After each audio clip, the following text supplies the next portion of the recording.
ಸದಾಶಿವಸಮಾರಂಭಾಂ ಶಂಕರಾಚಾರ್ಯಮಧ್ಯಮಾಂ ಅಸ್ಮದಾಚಾರ್ಯಪರ್ಯಂತಾಂ ವಂದೇ ಗುರುಪರಂಪರಾಂ ಶ್ರುತಿಸ್ಮೃತಿಪುರಾಣಾನಾಂ ಆಲಯಂ ಕರುಣಾಲಯಂ ನಮಾಮಿ ಭಗವತ್ಪಾದಶಂಕರಂ ಲೋಕಶಂಕರಂ ಭಾರತೀ ಕರುಣಾಪಾತ್ರಂ ಭಾರತೀ ಪದಭೂಷಣಂ ಭಾರತೀ ಪರಮಾರೂಢಂ ಭಾರತೀ ತೀರ್ಥಮಾಶ್ರಯೇ ವಿದ್ಯಾವಿನಯ ಸಂಪನ್ನಂ ವೀತರಾಗಂ ವಿವೇಕಿನಾಂ ವಂದೇ ವೇದಾಂತತತ್ವಜ್ಞಂ ವಿಧುಶೇಖರ ಭಾರತಿಂ ಸ್ವಾತ್ಮಾರಾಮಂ ನಿಜಾನಂದಂ ಶೋಕಮೋಹ ವಿವರ್ಜಿತಂ ಸ್ಮರಾಮಿ ಮನಸಾ ನಿತ್ಯಂ ವೆಂಕಟಾಚಲದೇಶಿಕಂ ಶಿವಧ್ಯಾನ ಸದಾ ನಿರತಂ ಜ್ಞಾನವೈರಾಗ್ಯ ಶೋಭಿತಂ ನಾರಾಯಣ ಗುರುಚರಣಂ ಭಜೆ ಹೃದಿ ಮಮ ನಿತ್ಯಂ ಭಜೆ ಶ್ರೀಚಕ್ರಮಧ್ಯಸ್ಥಾಂ ದಕ್ಷಿಣೋತ್ತರಯೋಃ ಸದಾ ಶ್ಯಾಮಾವಾರ್ತಾಳಿ ಸಂಸೇವ್ಯಾಂ ಭವಾನೀಂ ಲಲಿತಾಂಬಿಕಾಂ ಶ್ರೀಮಾತ್ರೇ ನಮಃ ಶ್ರೀಮಾತ್ರೇ ನಮಃ ಶ್ರೀಮಾತ್ರೇ ನಮಃ ವಶಿನ್ಯಾದಿವಾಗ್ದೇವತಾಯೇ ನಮಃ. ಎಲ್ಲರಿಗೂ ನಮಸ್ಕಾರ. ಶ್ರೀ ಲಲಿತಾ ಸಹಸ್ರನಾಮ ಸ್ತೋತ್ರ ನಾಮಗಳ ಈ ಸತ್ಸಂಗ ಕಾರ್ಯಕ್ರಮದಲ್ಲಿ ನಿನ್ನೆವರೆಗೆ ನಾವು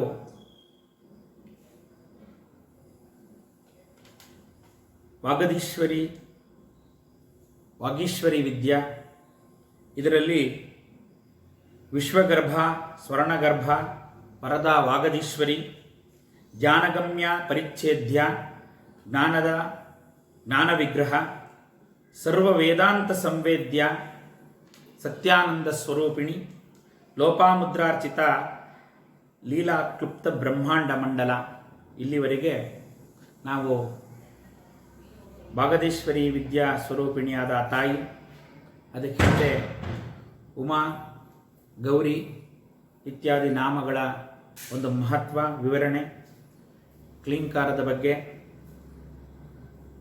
ವಿಚಾರವನ್ನು ಮಾಡಿದ್ದೇವೆ. ಇವತ್ತು ಬಹಳ ಒಂದು ಮುಖ್ಯವಾದ ಒಂದು ನಾಮಗಳನ್ನು ಪ್ರವೇಶ ಮಾಡ್ತಾ ಇದ್ದೀವಿ. ಇದರಲ್ಲಿ ಅಮ್ಮನವರ ನಿರ್ಗುಣ ನಿರಾಕಾರ ತತ್ವದ ವಿವರಣೆ ಬರುತ್ತೆ. ಅದರಲ್ಲಿ ಮುಖ್ಯವಾಗಿ ಅದೃಶ್ಯ ದೃಶ್ಯರಹಿತ, ವಿಜ್ಞಾತ್ರಿ ವೇದವರ್ಜಿತ, ಯೋಗಿನಿ ಯೋಗದ ಯೋಗ್ಯ, ಯೋಗಾನಂದ ಯುಗಂಧರ, 129ನೇ ಶ್ಲೋಕ. ಇದರಲ್ಲಿ ಆ ತಾಯಿಯ ಪರಬ್ರಹ್ಮಸ್ವರೂಪಿಣಿಯ ಒಂದು ನಿರಾಕಾರ ನಿರ್ಗುಣ ತತ್ವ ವಿಚಾರಗಳು ಬರುತ್ತೆ. ಇದರಲ್ಲಿ ಅದೃಶ್ಯ ದೃಶ್ಯರಹಿತ, ಇಲ್ಲಿ ನಮಗೆಲ್ಲ ಗೊತ್ತಿದೆ. ಅದೃಶ್ಯ ಅಂತಕ್ಕಂಥದ್ದು ಬಹಳ ಸರಳವಾಗಿರ್ತಕ್ಕಂಥದ್ದು. ಇದು ಸಾಮಾನ್ಯವಾಗಿ ನಮಗೆಲ್ಲ ನಿತ್ಯ ಜೀವನದಲ್ಲಿ ಗೊತ್ತಿರ್ತಕ್ಕಂಥದ್ದು, ಬಳಸ್ತಕ್ಕಂಥ ಪದಗಳು. ಅದೃಶ್ಯ ಅಂದರೆ ಇಲ್ಲಿ ದೃಶ್ಯ ಅದೃಶ್ಯ ಎರಡು ನಾಮಗಳು ಬರುತ್ತೆ. ಮೊದಲು ದೃಶ್ಯ ಅಂದರೆ ಏನು ಅಂತ ತಿಳ್ಕೋಬೇಕು. ನಮ್ಮ ಚರ್ಮಚಕ್ಷುಗಳಿಗೆ ಏನೆಲ್ಲ ಗೋಚರವಾಗುತ್ತೆ ಅದನ್ನು ದೃಶ್ಯ ಅಂತ ಕರಿತೀವಿ. ಅಂದರೆ ಸಾಮಾನ್ಯವಾಗಿ ಪ್ರತಿಯೊಬ್ಬರಿಗೂ ಈ ಪಂಚೇಂದ್ರಿಯಗಳಲ್ಲಿ ಒಂದಾದ, ಅದರಲ್ಲೂ ಪ್ರಧಾನವಾಗಿರ್ತಕ್ಕಂಥ ಚಕ್ಷುರಿಂದ್ರಿಯ, ಕಣ್ಣಿಗೆ ಗೋಚರವಾಗ್ತಕ್ಕಂಥ ಯಾವುದೇ ವಿಷಯ ವಸ್ತುಗಳು ಪ್ರಪಂಚದಲ್ಲಿದ್ದಾವೆ ಅದನ್ನೆಲ್ಲ ದೃಶ್ಯ ಅಂತ ಕರೀತಾರೆ. ಇವೆಲ್ಲ ನಮ್ಮ ಸಾಮಾನ್ಯವಾಗಿ ಎಲ್ಲರಿಗೂ ಕಂಡು ಬರ್ತಕ್ಕಂಥದ್ದು. ಇಲ್ಲಿ ಅದೃಶ್ಯ ಅಂತಂದರೆ ಅದರ ಅಸ್ತಿತ್ವ ಇರುತ್ತೆ, ಆದರೆ ಈ ಚರ್ಮಚಕ್ಷುಷುಗಳಿಗೆ ಅದು ಗೋಚರ ಆಗಲ್ಲ, ಅಂಥದ್ದನ್ನು ಅದೃಶ್ಯ ಅಂತ ಕರೀತಾರೆ. ಈಗ ನಾವು ಉದಾಹರಣೆಗೆ ಇಲ್ಲಿ ನಾಮರೂಪವಾದ ಜಗತ್ತು ದೃಶ್ಯ, ಇದು ನಮಗೆ ಕಾಣುತ್ತೆ. ಪಂಚೇಂದ್ರಿಯಗಳಲ್ಲಿ, ಪಂಚಭೂತಗಳಲ್ಲಿ ಆಕಾಶ ತತ್ವ ಅದಿದೆ ಅಂತ ಗೊತ್ತಾಗುತ್ತೆ, ನಿಖರವಾಗಿ ನೋಡೋಕ್ಕಾಗಲ್ಲ, ಒಂದು ನೀಲಿ ಬಣ್ಣ ಕಾಣುತ್ತೆ ನಮಗೆ. ವಾಯುತತ್ವ ಅದರ ಸಂವೇದನೆ ನಮಗಾಗುತ್ತೆ, ವಾಯುತತ್ವನೂ ನಾವು ನೋಡೋಕ್ಕಾಗೋದಿಲ್ಲ. ವಾಯು ಇರೋದನ್ನು ನಮಗೆ ನಾವು ಅದರ ಅನುಭವಕ್ಕೆ ತಗೋಬೋದು, ಆದರೆ ಆ ವಾಯುವನ್ನು ಕಣ್ಣಿಂದ ನೋಡಲಿಕ್ಕಾಗಲ್ಲ. ಅಗ್ನಿ ನೋಡ್ಬೋದು, ಆಪ ನೀರು ನೋಡ್ಬೋದು. ಈ ರೀತಿ ಕೆಲವು ಈ ಪ್ರಪಂಚವೆಲ್ಲ ನಾಮರೂಪವಾಗಿರ್ತಕ್ಕಂಥದ್ದು. ಅದರಲ್ಲಿ ಚರ್ಮಚಕ್ಷುಸಿಗೆ ಕಾಣ್ತಕ್ಕಂಥದ್ದೆಲ್ಲ ದೃಶ್ಯ.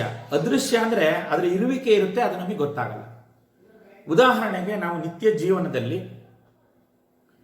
ಈ ವಿದ್ಯುತ್ ಶಕ್ತಿ ಏನಿದೆ, ಎಲೆಕ್ಟ್ರಿಕ್ ಕರೆಂಟ್ ಅಥವಾ ಗುರುತ್ವಾಕರ್ಷಣ ಶಕ್ತಿ, ಇದು ನಮ್ಮ ಅನುಭವಕ್ಕೆ ಬರುತ್ತೆ. ಆದರೆ ದೃಶ್ಯದಿಂದ ಅದನ್ನ ನಮ್ಮ ಚಕ್ಷುಸ್ಸಿಂದ ನೋಡ್ಲಿಕ್ಕಾಗಲ್ಲ. ವಿದ್ಯುತ್ ಶಕ್ತಿ ಇರುವಿಕೆಯನ್ನ ದೀಪ ಬೆಳಗುವುದರಿಂದ, ಫ್ಯಾನ್ ತಿರುಗುವುದರಿಂದ, ಮೋಟರ್ಗಳು ತಿರುಗುವುದರಿಂದ ನಾವು ತಿಳಿಬೋದು ಅದಿದೆ ಅಂತ. ಆದರೆ ಆ ತಾಮ್ರದ ತಂತಿಯಲ್ಲಿ ಹರಿತಕ್ಕಂಥ ವಿದ್ಯುತ್ ಶಕ್ತಿ ಅದು ಅದೃಶ್ಯ. ಇಲ್ಲವೇ ಇಲ್ಲ ಅಂತ ಹೇಳೋಕ್ಕಾಗಲ್ಲ, ಇದೆ ಅದು. ಆದರೆ ಅದು ಇರುವಿಕೆ ನಮ್ಮ ಕಣ್ಣಿಗೆ ಅದು ಗೋಚರ ಆಗಲ್ಲ. ಹಾಗಾಗಿ ಈಗ ಯಾವುದಾದ್ರೂ ಒಂದು ವಾಸನೆ ಇರ್ಬೋದು, ಹೂವು ದೃಶ್ಯ ಕಣ್ಣಿಗೆ ಕಾಣುತ್ತೆ, ಆ ಹೂವಿನ ಪರಿಮಳ ಅದೃಶ್ಯ, ಅದು ನಮಗೆ ಕಾಣಲ್ಲ. ಆದರೆ ಅದು ಇದೆ, ಅದಕ್ಕೆ ಇನ್ನೊಂದು ಇಂದ್ರಿಯ ಬೇಕು, ಅದು ಮೂಗಿಂದ ಆಗ್ರಹಿಸ್ತೀವಿ. ಹಾಗೆ ಶಬ್ದ ಕಣ್ಣಿಗೆ ಕಾಣೋದಿಲ್ಲ, ಶಬ್ದ ದೃಶ್ಯ ಅಲ್ಲ, ಶಬ್ದ ಅದೃಶ್ಯ. ಆದರೆ ಶಬ್ದ ಕಿವಿಯಿಂದ ನಾವು ಕೇಳ್ಬೋದು. ಹಾಗಾಗಿ ಈ ನಾಮರೂಪಾತ್ಮಕವಾದ ಜಗತ್ತಲ್ಲಿ ಯಾವ ದೃಶ್ಯ ಮತ್ತು ಅದೃಶ್ಯವಾಗಿರ್ತಕ್ಕಂಥ ಏನೇನು ಇದೆಯೋ ಅದೆಲ್ಲವೂ ಈ ಅಮ್ಮನ ಸ್ವರೂಪ ಅಂತ. ಅಂದರೆ ಈಕೆ ಅದೃಶ್ಯವೂ ಹೌದು, ದೃಶ್ಯರಹಿತ. ದೃಶ್ಯರಹಿತವಾಗಿರ್ತಕ್ಕಂಥದ್ದು ಯಾವುದಿದೆ? ಅದೃಶ್ಯವಾಗಿರ್ತಕ್ಕಂಥದ್ದು, ಮತ್ತು ಇಲ್ಲಿ ದೃಶ್ಯರಹಿತ ಅಂತ ಇನ್ನೊಂದು ಉಪಯೋಗಿಸ್ತಾರೆ. ಇದನ್ನ ನಾವು ಸರಿಯಾಗಿ ಅರ್ಥ ಮಾಡ್ಕೋಬೇಕು ಅಂತಂದರೆ, ನಾವು ಹಿಂದೆ ವಿಚಾರ ಮಾಡಿದ್ವಿ, ಇಡೀ ಪಂಚೀಕೃತವಾದ ಪ್ರಪಂಚ ಏನಿದೆ ಇದು 5 ವಿಧವಾಗಿ ಇದೆ. ಅಸ್ಥಿ ಭಾತಿ ಪ್ರಿಯ ನಾಮರೂಪ ಅಂತ ಇದನ್ನ ನಾವು ನೋಡಿದ್ವಿ. ಇದರಲ್ಲಿ ಅಸ್ಥಿ ಭಾತಿ ಪ್ರಿಯವಾಗಿರ್ತಕ್ಕಂಥ ಪ್ರಪಂಚ ಏನಿದೆ ಅದು ಅದೃಶ್ಯ. ಅಸ್ಥಿ ಭಾತಿ ಪ್ರಿಯ ಕಾಣೋದಿಲ್ಲ ನಮಗೆ. ನಾಮರೂಪವಾದ ಜಗತ್ತು ಮಾತ್ರ ದೃಶ್ಯ. ಇದು ದೃಶ್ಯ ಅದೃಶ್ಯ ದೃಶ್ಯರಹಿತ. ದೃಶ್ಯರಹಿತವಾಗಿರ್ತಕ್ಕಂಥದ್ದು ಅಸ್ಥಿಭಾತಿ ಪ್ರಿಯವಾಗಿರ್ತಕ್ಕಂಥ ಜಗತ್ತು. ಆ ಅಸ್ಥಿಭಾತಿ ಪ್ರಿಯವಾಗಿರ್ತಕ್ಕಂಥ ಸ್ವರೂಪವೇ ಪರಮಾತ್ಮ ಸ್ವರೂಪ. ಅದು ಅಮ್ಮನವರು ಶ್ರೀದೇವಿ ಲಲಿತಾ ಪರಮೇಶ್ವರಿ. ಇನ್ನು ನಾಮರೂಪವಾಗಿರ್ತಕ್ಕಂಥದ್ದು ಉಪಾಧಿಗಳಿಂದ ಕೂಡಿರ್ತಕ್ಕಂಥ ಜಗತ್ತು, ಅದು ದೃಶ್ಯ ಪ್ರಪಂಚ. ಇಲ್ಲಿ ನಾವು ದೃಶ್ಯರಹಿತ ಅಂದರೆ ಈ ನಾಮರೂಪವಾದ ಜಗತ್ತು ದೃಶ್ಯ ಮತ್ತು ಅದೃಶ್ಯ. ಆ ನಾಮರೂಪವಾದ ಜಗತ್ತನ್ನು ಕಳೆದ್ರೆ ಅದೃಶ್ಯವೇ ಉಳ್ಕೊಳ್ಳುತ್ತೆ, ಅಸ್ಥಿಭಾತಿ ಪ್ರಿಯವೇ ಉಳ್ಕೊಳ್ಳುತ್ತೆ. ಹಾಗಾಗಿ ದೃಶ್ಯ ಜಡ, ದೃಕ್ ಚೈತನ್ಯ. ಆ ದೃಶ್ಯವನ್ನು ಯಾವುದರಿಂದ ನಾವು ನೋಡ್ತೀವಿ ಅದು ಚೈತನ್ಯದಿಂದ ನಾವು ಅದನ್ನು ಅರಿತೀವಿ. ದೃಶ್ಯ ಜಡ, ದೃಕ್ ಚೈತನ್ಯ. ಹಾಗಾಗಿ ಈ ತಾಯಿ ದೃಶ್ಯರಹಿತ. ಇದನ್ನೇ ನಾವು ಹಿಂದೆ ಲೀಲಾ ಕ್ಲುಪ್ತ ಬ್ರಹ್ಮಾಂಡ ಮಂಡಲ ಅಂತಕ್ಕಂಥ ನಾಮದ ಪಕ್ಕನೇ ದೃಶ್ಯ ಯಾಕೆ ಹೇಳಿದ್ದಾರೆ ಅಂದರೆ, ಆ ಲೀಲೆ, ಆ ಪರಮೇಶ್ವರಿ ಲಲಿತಾ ಪರಮೇಶ್ವರಿಯ ಒಂದು ಲೀಲೆ ಈ ಬ್ರಹ್ಮಾಂಡ ಮಂಡಲವನ್ನು ಯಾವ ರೀತಿ ನಿರ್ವಹಿಸ್ತಾ ಇದೆ ಅನ್ನೋಕ್ಕೆ 2 ವಿಧವಾಗಿ, ಒಂದು ದೃಶ್ಯವಾಗಿ ಅದೃಶ್ಯವಾಗಿ, ಮತ್ತು ಅಮ್ಮನವರ ಸ್ವರೂಪ ಮಾತ್ರ ಇವೆರಡಕ್ಕೂ ಅತೀತವಾಗಿರ್ತಕ್ಕಂಥದ್ದು, ದೃಶ್ಯರಹಿತವಾಗಿರ್ತಕ್ಕಂಥ ಅಂತ ಆ ಹಿಂದಿನ ನಾಮಕ್ಕೆ ಸಮನ್ವಯ ಆಗುವ ಹಾಗೆ ಅದರ ಮುಂದ್ಗಡೆ ಇವೆರಡು ನಾಮಗಳನ್ನು ಇಟ್ಟಿದ್ದಾರೆ. ವಿಜ್ಞಾತ್ರಿ ಅಂದರೆ ಏನು? ನಾವೆಲ್ಲವನ್ನು ಆಮೂಲಾಗ್ರವಾಗಿ ತಿಳಿಬೇಕು ಅಂತ ಹೋದರೆ ಅದನ್ನು ನಾವು ಇಲ್ಲಿ ವಿಜ್ಞಾನ ಅಂತೀವಿ. ವಿಜ್ಞಾನಕ್ಕೂ ವಿಜ್ಞಾತ್ರಿಗೂ ವ್ಯತ್ಯಾಸ ಇದೆ. ವಿಜ್ಞಾನ ಬೇರೆ, ಇಲ್ಲಿ ವಿಜ್ಞಾತ್ರಿ ಅಂತಂದರೆ ನಾವು ಈ ತಾಯಿ ವಿಜ್ಞಾತ್ರಿ ಅಂದರೆ ಎಲ್ಲವನ್ನು ಆಮೂಲಾಗ್ರವಾಗಿ ತಿಳಿದವಳು ಈ ತಾಯಿ. ಆದ್ದರಿಂದ ವಿಜ್ಞಾತ್ರಿ ಅಂತ ಇವಳಿಗೆ ಹೆಸರು. ಇಲ್ಲಿ ಜೀವ ಬಂದು ವಿಜ್ಞಾತೃ ಅಂದರೆ ಇಂದ್ರಿಯಗಳ ಮೂಲಕ ತಿಳಿಯುವುದಕ್ಕೆ ವಿಜ್ಞಾತೃ ಅಂತ ಕರೀತಾರೆ. ಏನಂತ ತಿಳಿತೀವಿ ನಾವು? ಪ್ರಪಂಚವನ್ನು ತಿಳಿತೀವಿ, ಅಥವಾ ಆ ಪ್ರಪಂಚಕ್ಕೆ ಅತೀತವಾದ ಚೈತನ್ಯವನ್ನು ತಿಳಿತೀವಿ. ಅದು ಅತೀತವಾದ ಪ್ರಪಂಚಕ್ಕೆ ಅತೀತವಾದ ಪ್ರಪಂಚವನ್ನು ನಿರ್ಮಾಣ ಮಾಡಿರ್ತಕ್ಕಂಥ ಚೈತನ್ಯ ಏನಿದೆ ಅದೇ ವಿಜ್ಞಾತ್ರಿ. ಈ ತಾಯಿನೇ ವಿಜ್ಞಾತ್ರಿ. ಇಲ್ಲಿ ಇದನ್ನೇ ನಾವು ವೇದಾಂತ ವಿಜ್ಞಾನ ಸುನಿಶ್ಚಿತಾರ್ಥ ಅಂತ ಒಂದು ನಾವು ಹೇಳ್ತೀವಿ ವೇದೋಕ್ತವಾಗಿ. ಅಂದರೆ ಬರೀ ವೇದಾಂತ ಇವತ್ತೇನಾಗಿದೆ ಅಂದರೆ ವೇದಾಂತ ಒಂದು ಕಡೆ ಆಗಿದೆ, ವಿಜ್ಞಾನ ಒಂದು ಕಡೆ ಆಗಿದೆ. ವಿಜ್ಞಾನಕ್ಕೂ ಇದು ಪೂರ್ವ, ಇದು ಪಶ್ಚಿಮ, ಆ ಥರ ಆಗಿದೆ. ವೇದಾಂತ ವಿಚಾರಗಳು ಅದನ್ನ ವೈಜ್ಞಾನಿಕ ಹಿನ್ನೆಲೆಯಲ್ಲಿ ನೋಡಬೇಕು ಅಂತ ಶಾಸ್ತ್ರವೇ ನಮ್ಗೆ ಹೇಳುತ್ತೆ. ವೇದಾಂತ ವಿಜ್ಞಾನ, ವೇದಾಂತನೂ ವಿಜ್ಞಾನನೂ ಎರಡರಿಂದಲೂ ತಿಳಿದು ಸುನಿಶ್ಚಿತಾರ್ಥ, ಒಂದು ಒಳ್ಳೆ ನಿಶ್ಚಯಕ್ಕೆ ಬರಲಿ ಅಂತ. ಇಲ್ಲಿ ಯಾಕೆ ಇದನ್ನ ಹೇಳಿದೆ ಅಂತಂದರೆ, ವಿಜ್ಞಾತ್ರಿ ಅಂದರೆ ಪ್ರಪಂಚ ನಿರ್ಮಾಣ ವೈಜ್ಞಾನಿಕವಾಗಿದೆ, ವಿಜ್ಞಾನಮಯವಾಗೇ ಇದೆ. ಆ ವಿಜ್ಞಾನಕ್ಕಿಂತಲೂ ಹೆಚ್ಚಿನ ಸುಜ್ಞಾನ ಮತ್ತು ಬ್ರಹ್ಮಜ್ಞಾನದಿಂದ ಕೂಡಿದೆ. ಹಾಗಾಗಿ ನಮ್ಮ ಜ್ಞಾನವನ್ನು ಯಾವುದೇ ಒಂದು ಹಂತಕ್ಕೆ ನಾವು ನಿಲ್ಲಿಸ್ಕೋಬಾರ್ದು.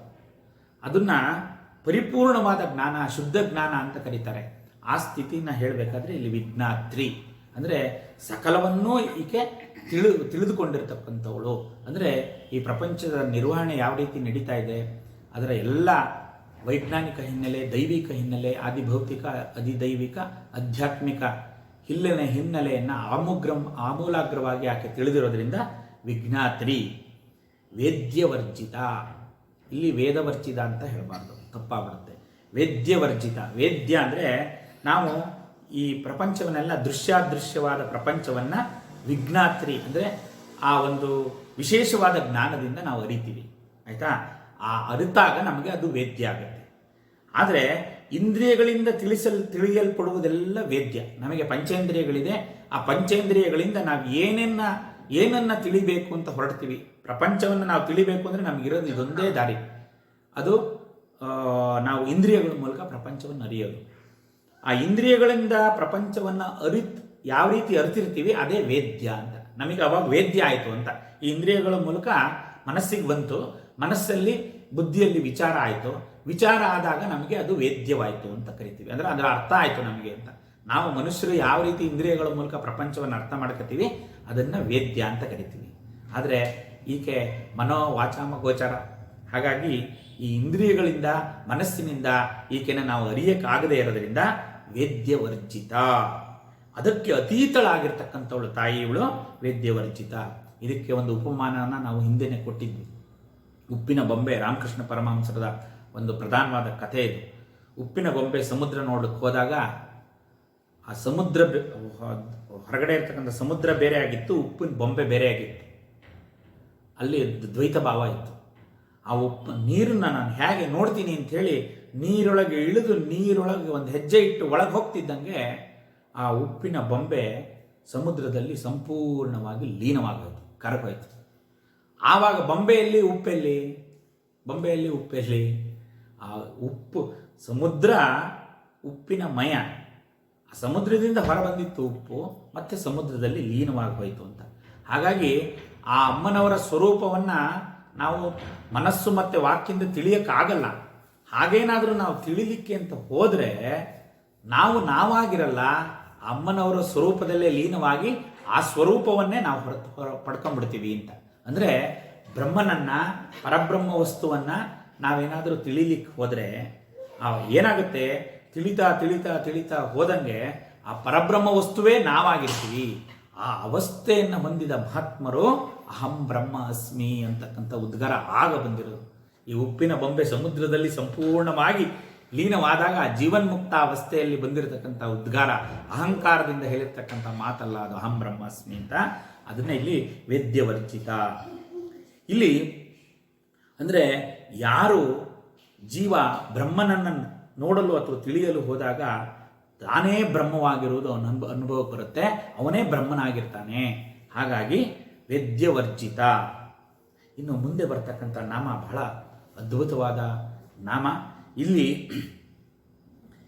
ಯೋಗಿನಿ, ಯೋಗದ, ಯೋಗ್ಯ, ಯೋಗಾನಂದ, ಯುಗಂಧರ 5 ನಾಮಗಳು ಈ ಒಂದು ಪಾದದಲ್ಲಿ ಬರುತ್ತೆ. ಇದು ಸಂಪೂರ್ಣ ಯೋಗ ವಿಜ್ಞಾನವನ್ನು, ಯೋಗ ರಹಸ್ಯವನ್ನು ನಿಕ್ಷೇಪ ಮಾಡ್ತಕ್ಕಂಥ ನಾಮಗಳು. ಹಾಗಾಗಿ ಇದನ್ನು ಒಂದೊಂದೇ ನೋಡೋಣ.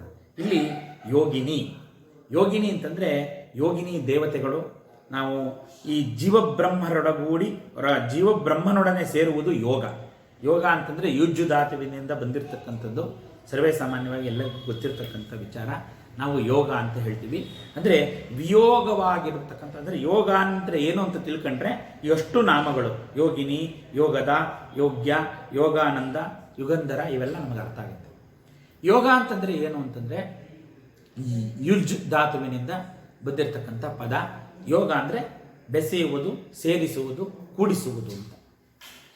ಏನನ್ನು ಕೂಡಿಸೋದು, ಯಾವುದ್ರ ಜೊತೆ ಕೂಡಿಸೋದು, ಇದೇ ಮುಖ್ಯವಾಗಿರ್ತಕ್ಕಂಥ ಪ್ರಶ್ನೆ. ಬರೀ ಯೋಗ ಅಂತಂದರೆ ಇಷ್ಟೇ ಅರ್ಥ, ವಿಯೋಗವಾಗಿರ್ತಕ್ಕಂಥ ಎರಡು ವಸ್ತುಗಳನ್ನು ಕೂಡಿಸೋದು. ಈಗ ನಮ್ಮಲ್ಲಿ ಯಾವುದು ವಿಯೋಗ ಆಗಿದೆ ಅಂತ ನೋಡಬೇಕು. ಈಗ ಶರೀರ ಧಾರಣೆ ಮಾಡಿದ್ದೀವಿ, ನಾವು ಮನುಷ್ಯರು ಇದ್ದೀವಿ. ಇಲ್ಲಿ ಏನಾಗ್ತಾ ಇದೆ ಅಂದರೆ, ಶರೀರ ಧಾರಣೆ ಮಾಡಿದಾಗ ನಮಗೆ ಇಲ್ಲಿ ಜೀವ ಇದೆ ಮತ್ತು ದೇಹ ಇದೆ. ಇವೆರಡು ಒಂದನ್ನೊಂದು ಬಿಟ್ಟಿದೆಯೇ? ಇಲ್ಲ. ಎರಡೂ ಒಂದರನ್ನೊಂದರಲ್ಲಿ ಸೇರಿದೆಯೇ? ಸೇರಿದೆ. ಆದರೆ ವ್ಯಾಪಾರ ಹೆಂಗೆ ನಡೀತಾ ಇದೆ? ಜೀವ ದೇಹ ಎರಡು ಸೇರಿ ನಾವು ಸಂಪರಿಪೂರ್ಣ ಆದ್ವಿ. ಜೀವ ಇದೆ, ದೇಹ ಇದೆ. ಜೀವ ತನ್ನ ಪಾಡಿಗೆ ತಾನು ಈ ಕಡೆ ಇದೆ, ದೇಹ ತನ್ನ ಪಾಡಿಗೆ ತನ್ನ ಕಾರ್ಯ ಮಾಡ್ತಾ ಇದೆ. ನಮ್ಮ ಮನಸ್ಸು, ಇಂದ್ರಿಯಗಳು ಇವೆರಡರ ಸಮ್ಮಿಳಿತ, ಅಥವಾ ಪ್ರಾಣ ಮತ್ತು ದೇಹ, ಅದನ್ನೇ ಜೀವ ಮತ್ತು ದೇಹ ಎರಡು. ಈ ದೇಹದಲ್ಲಿ ಜೀವ ಯಾವತ್ತು ಬಂದು ವಾಸ ಆಯಿತೋ ಅವತ್ತಿಂದ ಇದಕ್ಕೆ ನಮಗೆ ಜೀವ ಸ್ವರೂಪ ಬಂತು, ನಮ್ಮ ಅಸ್ತಿತ್ವ ಬಂತು. ಯಾವತ್ತು ಈ ಪ್ರಾಣ ಉತ್ಕಲನ ಆಗುತ್ತೆ, ಈ ಜೀವ ಬೇರ್ಪಡುತ್ತೆ, ಆವಾಗ ಇದರಲ್ಲಿರ್ತಕ್ಕಂಥ ಎಲ್ಲವೂ ಬಿಡಿ ಬಿಡಿ ಬಿಡಿ ಬಿಡಿಯಾಗಿ ಆಚೆ ಹೋಗುತ್ತೆ. ಏನೇನಿದೆ? 3 ದೇಹತ್ರಯಗಳಿದೆ. ಸೂಕ್ಷ್ಮ ದೇಹ, ಸ್ಥೂಲ ದೇಹ, ಕಾರಣ ದೇಹ ಇದೆ. ಅವು ಪಂಚಕೋಶಗಳಿಂದ ಆವೃತವಾಗಿದೆ. ಯಾವ್ಯಾವುದು?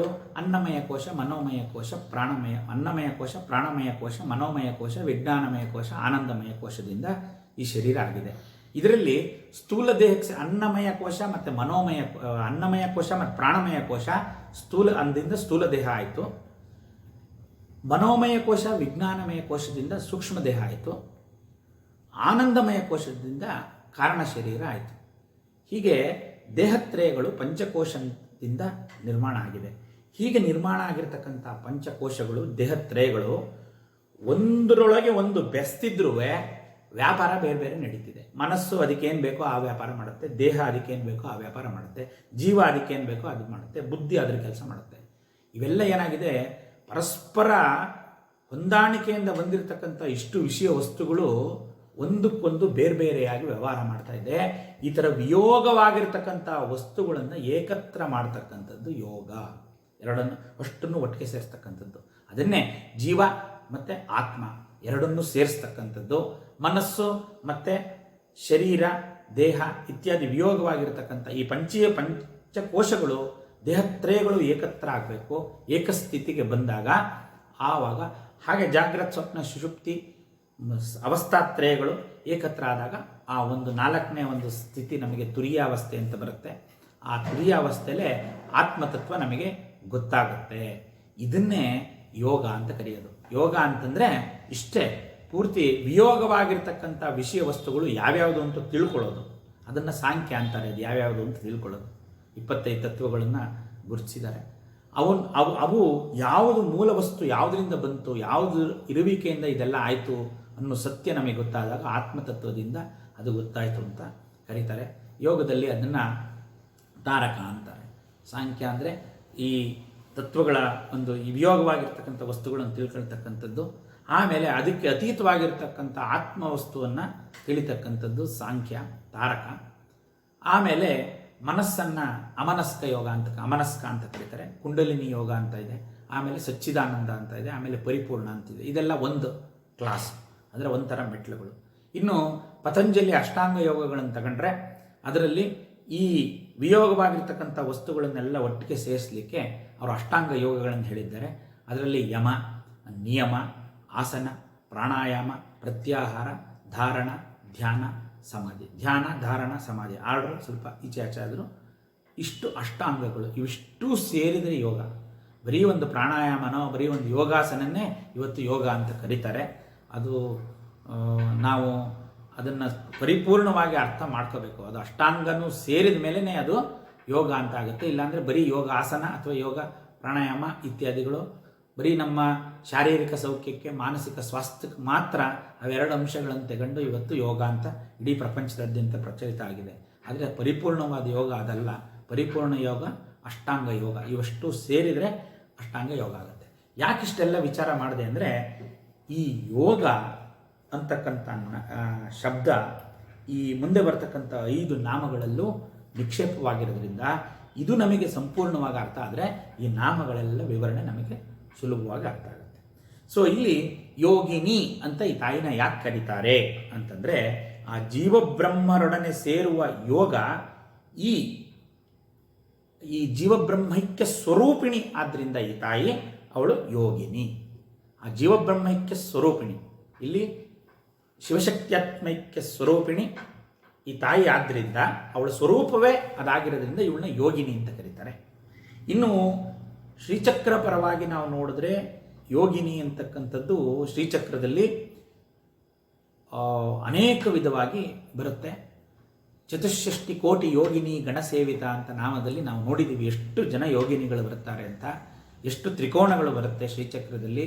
ಅದಕ್ಕೆ ಮುಖ್ಯವಾಗಿ 43 ಯೋಗಿನಿ ದೇವತೆಗಳಿದ್ದಾರೆ, 64 ಯೋಗಿನಿ ದೇವತೆಗಳಿದ್ದಾರೆ. ಚತುಷ್ಷಷ್ಟಿ ಕೋಟಿ ಆಗ್ಬಿಡ್ತಾರೆ ಅವ್ರ ಗಣಗಳೆಲ್ಲ ಯೋಗಿನಿ ಗಣಸೇವಿತ ಅಂತಕ್ಕಂಥ ನಾಮನ ನಾವು ನೋಡಿದ್ದೀವಿ.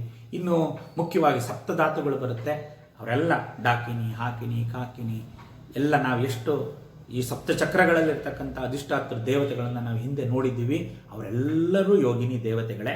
ಈ ಯೋಗಿನಿ ದೇವತೆಗಳಲ್ಲಿ ಅನೇಕ ಪ್ರಕಾರವಾದ ಯೋಗಿನಿ ದೇವತೆಗಳಿದ್ದಾರೆ.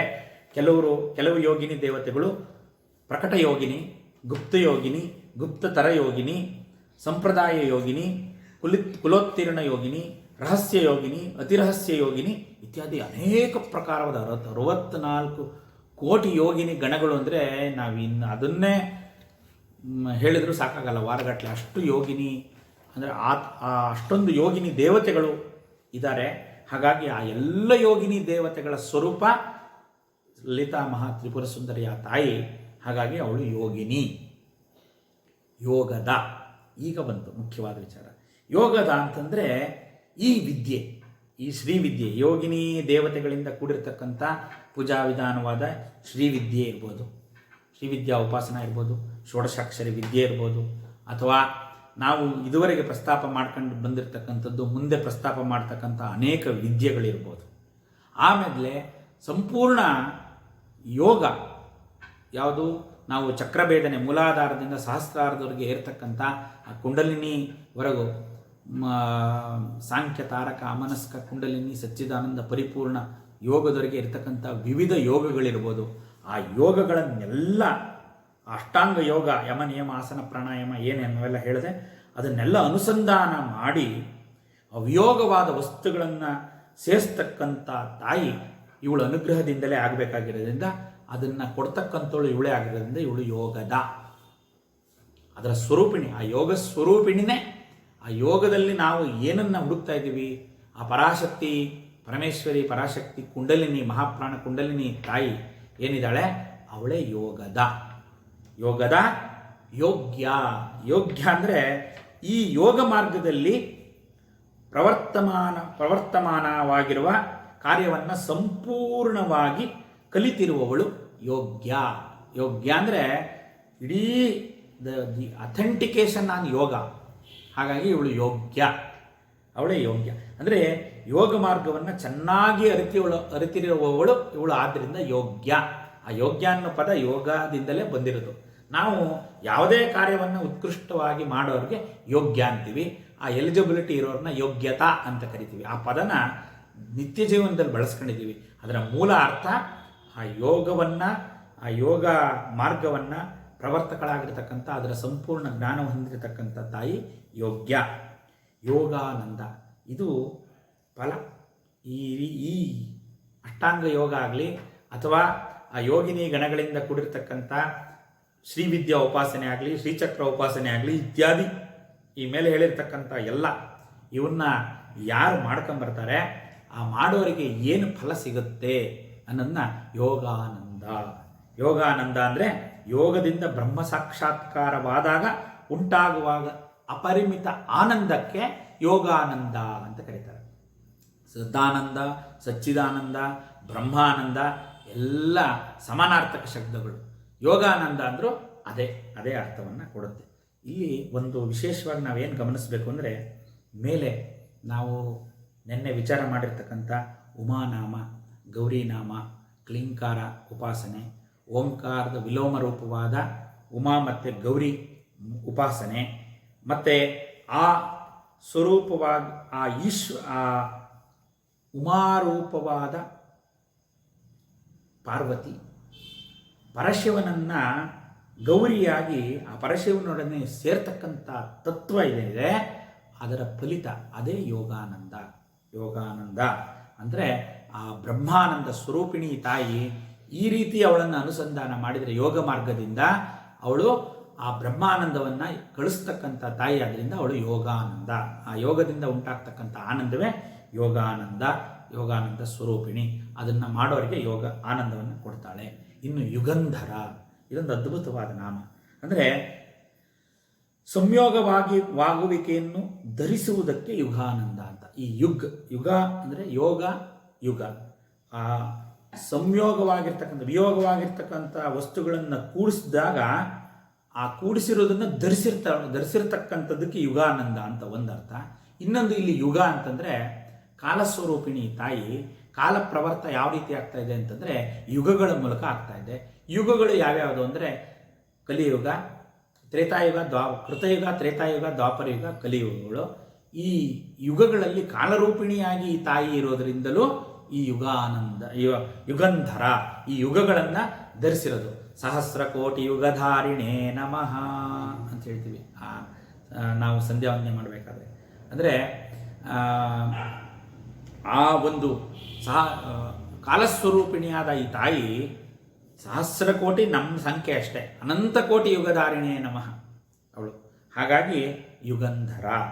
ಇಲ್ಲಿ ಜೀವ ಜಗತ್ತನ್ನು ನಡೆಸ್ತಾ ಇರ್ತಕ್ಕಂಥ ಯುಗಂಧರ 4 ಯುಗಗಳ ಮೂಲಕ, ಅದು 4 ಯುಗಗಳು ಸೈಕ್ಲಿಕ್, ಅದು ಚಕ್ರಾಕಾರವಾಗಿ ಕೃತಯುಗ, ತ್ರೇತಾಯುಗ, ದ್ವಾಪರಯುಗ, ಕಲಿಯುಗ, ಕೃತಯುಗ, ತ್ರೇತಾಯುಗ, ದ್ವಾಪರಯುಗ, ಕಲಿಯುಗ ಇದು ಬರ್ತಾ ಇರುತ್ತೆ. ಇದು ಒಬ್ಬ ಬ್ರಹ್ಮನ ಒಂದು ಹಗಲಲ್ಲಿ 1,000 ಚತುರ್ಯುಗಗಳು ಬರುತ್ತೆ. ಈ ರೀತಿಯಾಗಿರ್ತಕ್ಕಂಥ ಬ್ರಹ್ಮಕಲ್ಪ, ಆ ಥರ ಅನೇಕ ಬ್ರಹ್ಮರಿಂದ ಕೂಡಿರ್ತಕ್ಕಂಥ ಬ್ರಹ್ಮಾಂಡಗಳು ಅದರ ಕಾಲಸ್ವರೂಪಿಣಿ. ಆದ್ದರಿಂದ ಇವಳನ್ನ ಯುಗಂಧರ ಅಂತ, ಆ ಯುಗವನ್ನೇ ಕಾಲಸ್ವರೂಪವಾದ ಯುಗವನ್ನು ಧರಿಸಿರ್ತಕ್ಕಂಥವಳು ಅಂತ. ಇಲ್ಲಿ ಆ ಯುಗಂಧರ ಅನುಭವಿಸುವ ಜೀವಿ ಮತ್ತು ಪ್ರಪಂಚ ಇದನ್ನು ಧರಿಸಿರುವುದಕ್ಕೆ ಯುಗಂಧರ ಅಂತ ಕರೀತಾರೆ. ಅಮ್ಮನವರು ಕಾಲಸ್ವರೂಪಿಣಿ. ಇನ್ನು ಈ ಶ್ರೀವಿದ್ಯೆನೇ ಆ ಶ್ರೀವಿದ್ಯೆಯ ಒಂದು ಸ್ವರೂಪನೇ ಯೋಗಪರವಾಗಿ ಶ್ರೀವಿದ್ಯೆಯನ್ನು ಅನುಷ್ಠಾನ ಮಾಡ್ತಕ್ಕಂಥ ಸ್ವರೂಪವನ್ನು ವಿವರಣೆ ಮಾಡ್ತಕ್ಕಂಥ ನಾಮಗಳು ಯೋಗಿನಿ, ಯೋಗದ, ಯೋಗ್ಯ, ಯೋಗಾನಂದ, ಯುಗಂಧರ ಅಂತಕ್ಕಂಥದ್ದು. ಇದು ಒಂದು ಈ ಮೇಲೆ ತಿಳಿಸಿರ್ತಕ್ಕಂಥ ಉಪಾಸನೆಯನ್ನು ಯಾವ ರೀತಿ ಮಾಡಬೇಕು ಅಂತ ಇದು ವಾಗದೇಶ್ವರಿ ವಿದ್ಯೆಯಲ್ಲಿ ಬಂದಿರತಕ್ಕಂಥ ಒಂದು ಇವಳು ಸದಸದ್ರೂಪಧಾರಿಣಿ. ಇಲ್ಲಿ ಸರ್ವಾಧಾರ ಸುಪ್ರತಿಷ್ಠ ಸದಸದ್ರೂಪಧಾರಿಣಿ ಅಂದರೆ ಆ ಇಚ್ಛಾಶಕ್ತಿ, ಕ್ರಿಯಾಶಕ್ತಿ, ಜ್ಞಾನ ಸ್ವರೂಪಿಣಿಯಾದ ತಾಯಿ ಸರ್ವಾಧಾರ ಸುಪ್ರತಿಷ್ಠ ಸದಸದ್ರೂಪಧಾರಿಣಿ ಯಾವ ರೀತಿ ಇದ್ದಾಳೆ ಅಂತ ಇವಳನ್ನು ನಾವು ಹೊಂದಬೇಕು ಅಂದರೆ ಯೋಗಿನಿ, ಯೋಗದ, ಯೋಗ್ಯ, ಯೋಗಾನಂದ, ಯುಗಂಧರ. ಅವಳ ಸ್ವರೂಪ ಏನು ಅಂದರೆ ಅದು ಹಿಂದೆ ದೃಶ್ಯಾದೃಶ್ಯರಹಿತ ವಿಜ್ಞಾತ್ರಿ ವೇದವರ್ಜಿತ. ಹೇಗೆ ಆ ನಾಮಗಳನ್ನು ಅಷ್ಟು ಇದಕ್ಕಿಂತ ಸುಲಭವಾಗಿ ನಾವು ವೇದಾಂತ ಓದಿದ್ರೂ ಆ ಪರಬ್ರಹ್ಮ ತತ್ವ ಇಷ್ಟು ಸುಲಭವಾಗಿ ನಮಗೆ ಅರ್ಥ ಆಗಲ್ಲ. ನಾವು ಎಷ್ಟೇ ವೇದ ಮಂತ್ರಗಳು ನಮಗೆ ಬರ್ಬೋದು, ಅದಕ್ಕೆ ತುಂಬ ನಾವು ವಿಚಾರಣೆ ಮಾಡಬೇಕು. ಅದಕ್ಕೆ ಈ ತಾಯಿನೇ ವಿಮರ್ಶರೂಪಿಣಿ ವಿದ್ಯೆ. ಇದು ವಿಮರ್ಶರೂಪಿಣಿ ವಿದ್ಯಾ ಮತ್ತು ರಹಸ್ಯ ವಿದ್ಯಾ ಅಂತ ಯಾಕೆ ಕರೀತಾರೆ ಅಂದರೆ ಸುಮ್ಮನೆ ನಾವು ಮೇಲೆ ನೋಡ್ಕೊಂಡು ಹೋದರೆ ನಮಗೇನು ಸಿಗಲ್ಲ. ಆದರೆ ಇದರೊಳಗಡೆ ಎಷ್ಟು ವೇದಾಂತ ರಹಸ್ಯಗಳನ್ನು ಎಷ್ಟು ಸುಲಭವಾಗಿ ಸರಳವಾಗಿ ಎಲ್ಲರಿಗೂ ಅರ್ಥ ಆಗುವ ಹಾಗೆ ನಾಮರೂಪಕ್ಕೆ ತಂದು ಇಳಿಸಿ ವಶಿನ್ಯಾದಿ ವಾಗ್ದೇವತೆಗಳಿಗೆ ನಮ್ಮನ್ನು ಅನುಗ್ರಹಿಸಿದ್ದಾರೆ. ಇನ್ನು ಮುಂದೆ ಬಹಳ ಒಂದು ವಿಶೇಷವಾದ ನಾಮಕ್ಕೆ ನಾವು ಪ್ರವೇಶ ಮಾಡ್ತಾ ಇದ್ದೀವಿ. ಅಷ್ಟಮೂರ್ತಿ ರಜಾಜೈತ್ರಿ ಲೋಕಯಾತ್ರಾ ವಿದಾಯಿನಿ ಏಕಾಕಿನಿ ಭೂಮರೂಪ ನಿರ್ದ್ವೈತ ದ್ವೈತವರ್ಜಿತ. ಅದ್ಭುತವಾದ ನಾಮ ಇದು. ಅದ್ವೈತ ಸಿದ್ಧಾಂತ ಪ್ರತಿಪಾದಕವಾದ ವಿಶೇಷ ನಾಮಗಳನ್ನು ಒಳಗೊಂಡಿರ್ತಕ್ಕಂಥದ್ದು.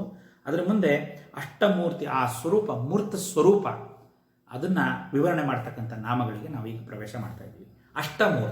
ಅಷ್ಟಮೂರ್ತಿಗಳು ಯಾರು? ಅಷ್ಟಮೂರ್ತಿಗಳು ಯಾರು ನಾವು ಅದನ್ನು ವಿಚಾರ ಮಾಡಿದ್ದೀವಿ. ಅಷ್ಟಮೂರ್ತಿಗಳು ಶಿವನ ಒಂದು ಅಷ್ಟಮೂರ್ತಿ ತತ್ವ ಸ್ವರೂಪ ಏನಿದೆ ಅದರಲ್ಲಿ ಭವಾಯ ದೇವಾಯ ನಮಃ, ಶರ್ವಾಯ ದೇವಾಯ ನಮಃ, ಈಶಾನಾಯ ದೇವಾಯ ನಮಃ, ಪಶುಪತೆ ದೇವಾಯ ನಮಃ, ರುದ್ರಾಯ ದೇವಾಯ ನಮಃ, ಉಗ್ರಾಯ ದೇವಾಯ ನಮಃ, ಭೀಮಾಯ ದೇವಾಯ ನಮಃ, ಮಹತೋ ದೇವಾಯ ನಮಃ ಅಂತ ನಾವು ಈ ಮಹಾನ್ಯಾಸ ಲಘುನ್ಯಾಸವನ್ನು ಮಾಡಬೇಕಾದ್ರೆ ಆ ಅಷ್ಟಮೂರ್ತಿ ಸ್ವರೂಪ ಪರಮೇಶ್ವರನಿಗೆ ನಾವು ಪೂಜೆ ಮಾಡಬೇಕಾದ್ರೆ ಬಳಸ್ತೀವಿ. ಅದೇ ನಾಮ ಭವ, ಶರ್ವ, ಈಶಾನ, ಪಶುಪತಿ, ರುದ್ರ, ಉಗ್ರ, ಭೀಮ ಮತ್ತು ಮಹತ್. ಈ 8 ಮೂರ್ತಿಗಳು ಆ ಪರಮೇಶ್ವರನ ಸ್ವರೂಪ.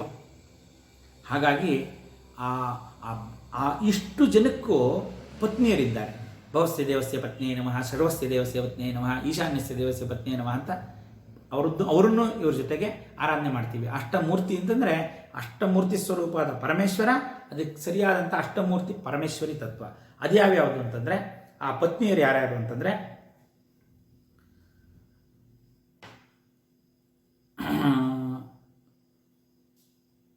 ಸುಕೋ, ಸೋಮ, ಸ್ವಾಹ, ಪರಶಿವ, ಅದಿತಿ,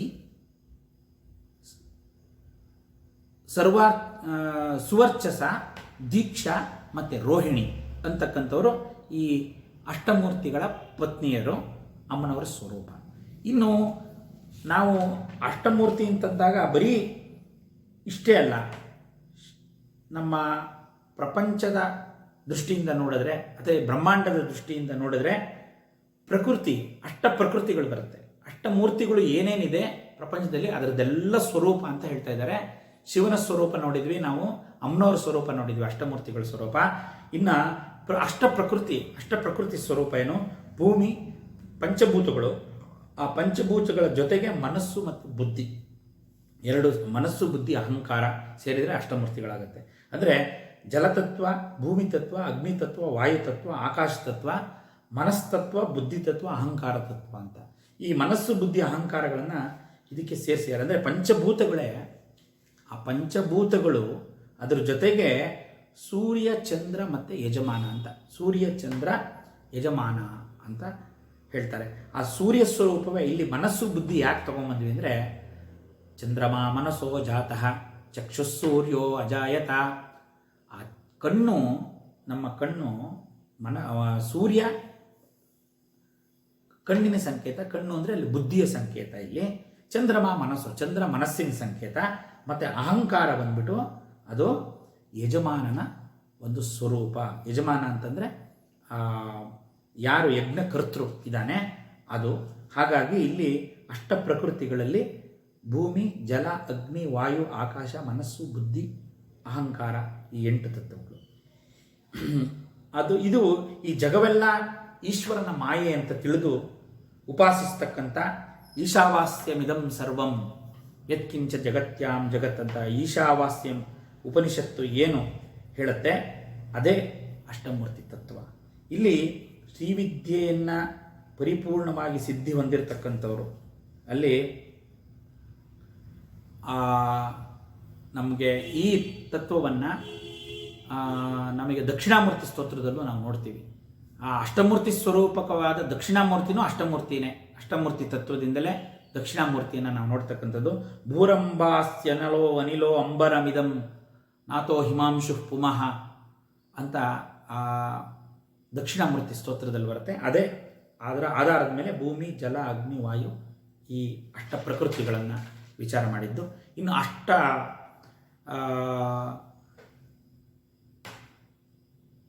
ಲಕ್ಷ್ಮಿಯರು ಬರ್ತಾರೆ. ಅಂದರೆ ಶಕ್ತಿಗಳು. ಲಕ್ಷ್ಮಿ, ಮೇಧ, ಧರ, ಭೂಮಿ, ಪುಷ್ಟಿ, ಗೌರಿ, ತುಷ್ಟಿ, ಪ್ರಜಾ ಮತ್ತು ಧೃತಿ. ಇವರು ಅಷ್ಟಮೂರ್ತಿಗಳಲ್ಲಿ ಶಕ್ತಿಗಳು. ಇನ್ನು ಅಷ್ಟ ಮಾತೃಕೆಯರು ಬ್ರಾಹ್ಮಿ, ಮಾಹೇಶ್ವರಿ, ಕೌಮಾರಿ, ವೈಷ್ಣವಿ, ಇಂದ್ರಾಣಿ, ಚಾಮುಂಡ, ಮಹಾಲಕ್ಷ್ಮಿ ಇವರು. ಆಮೇಲೆ ಶ್ರೀಚಕ್ರದಲ್ಲೂ ಬರ್ತಕ್ಕಂಥ ಅಷ್ಟಮೂರ್ತಿಗಳು. ಈ ರೀತಿ ಎಲ್ಲ ಸೇರಿ ಆ ಅಷ್ಟಮೂರ್ತಿ ಸ್ವರೂಪಿಣಿ ತಾಯಿ ಇವಳು ಆಗಿರೋದ್ರಿಂದ ಅಷ್ಟಮೂರ್ತಿ ಅಜ ಅಂತಕ್ಕಂಥದ್ದು ಅಜ ಜೈತ್ರಿ. ಅಜ ಅಂತಂದರೆ ಇಲ್ಲಿ ಅಜ ಅಂತಂದರೆ ರಜಸ್ತಮೋಗುಣ ಸ್ವರೂಪವಾದ ಮಲಿನ ಪ್ರಕೃತಿಗೂ ಅಜ ಅಂತ ಕರೀತಾರೆ. ಅಜ ಅಂದರೆ ಬ್ರಹ್ಮನಿಗೂ ಅಜ ಅಂತ ಕರೀತಾರೆ. ಜ ಅಂದರೆ ಹುಟ್ಟೋದು, ಅಜ ಅಂದರೆ ಯಾರಿಗೆ ಹುಟ್ಟಿಲ್ವೋ ಆ ಪರಬ್ರಹ್ಮ ತತ್ವವನ್ನು ಸ್ವರೂಪವನ್ನು ಅಜ ಅಂತ ಕರೀತಾರೆ. ಅದು ಹುಟ್ಟಿಲ್ಲ, ಅನಾದಿ, ಅದಕ್ಕೆ ಆದಿ ಇಲ್ಲ, ಹುಟ್ಟಿಲ್ಲ, ಆದ್ದರಿಂದ ಅದನ್ನು ಅಜ ಅಂತ ಕರೀತಾರೆ. ಇಲ್ಲಿ ಜೈತ್ರಿ ಅಂದರೆ ಇದನ್ನು ಜಯಿಸಿರ್ತಕ್ಕಂಥವ್ರು ಅಂದರೆ ರಜಸ್ತಮೋಗುಣ ಪ್ರಕಾರವಾದ ಮಲಿನ ಪ್ರಕೃತಿಯನ್ನು ಜಯಿಸಿದವಳು, ಆದ್ದರಿಂದ ಅಜಾ ಜೈತ್ರಿ ಅಂತಕ್ಕಂಥ ನಾಮ.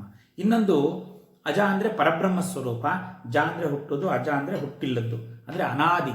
ಯಾವುದು ಅನಾದಿಯೋ ಆ ಪರಬ್ರಹ್ಮ ಸ್ವರೂಪವೋ ಅಮೇಯವೋ, ಅಂದರೆ ಅಜ ಅಂದರೆ ಇನ್ನೊಂದು ಮಾಯೆ ಅಥವಾ ಅಜ್ಞಾನ ಅಂತಲೂ ಆಗುತ್ತೆ.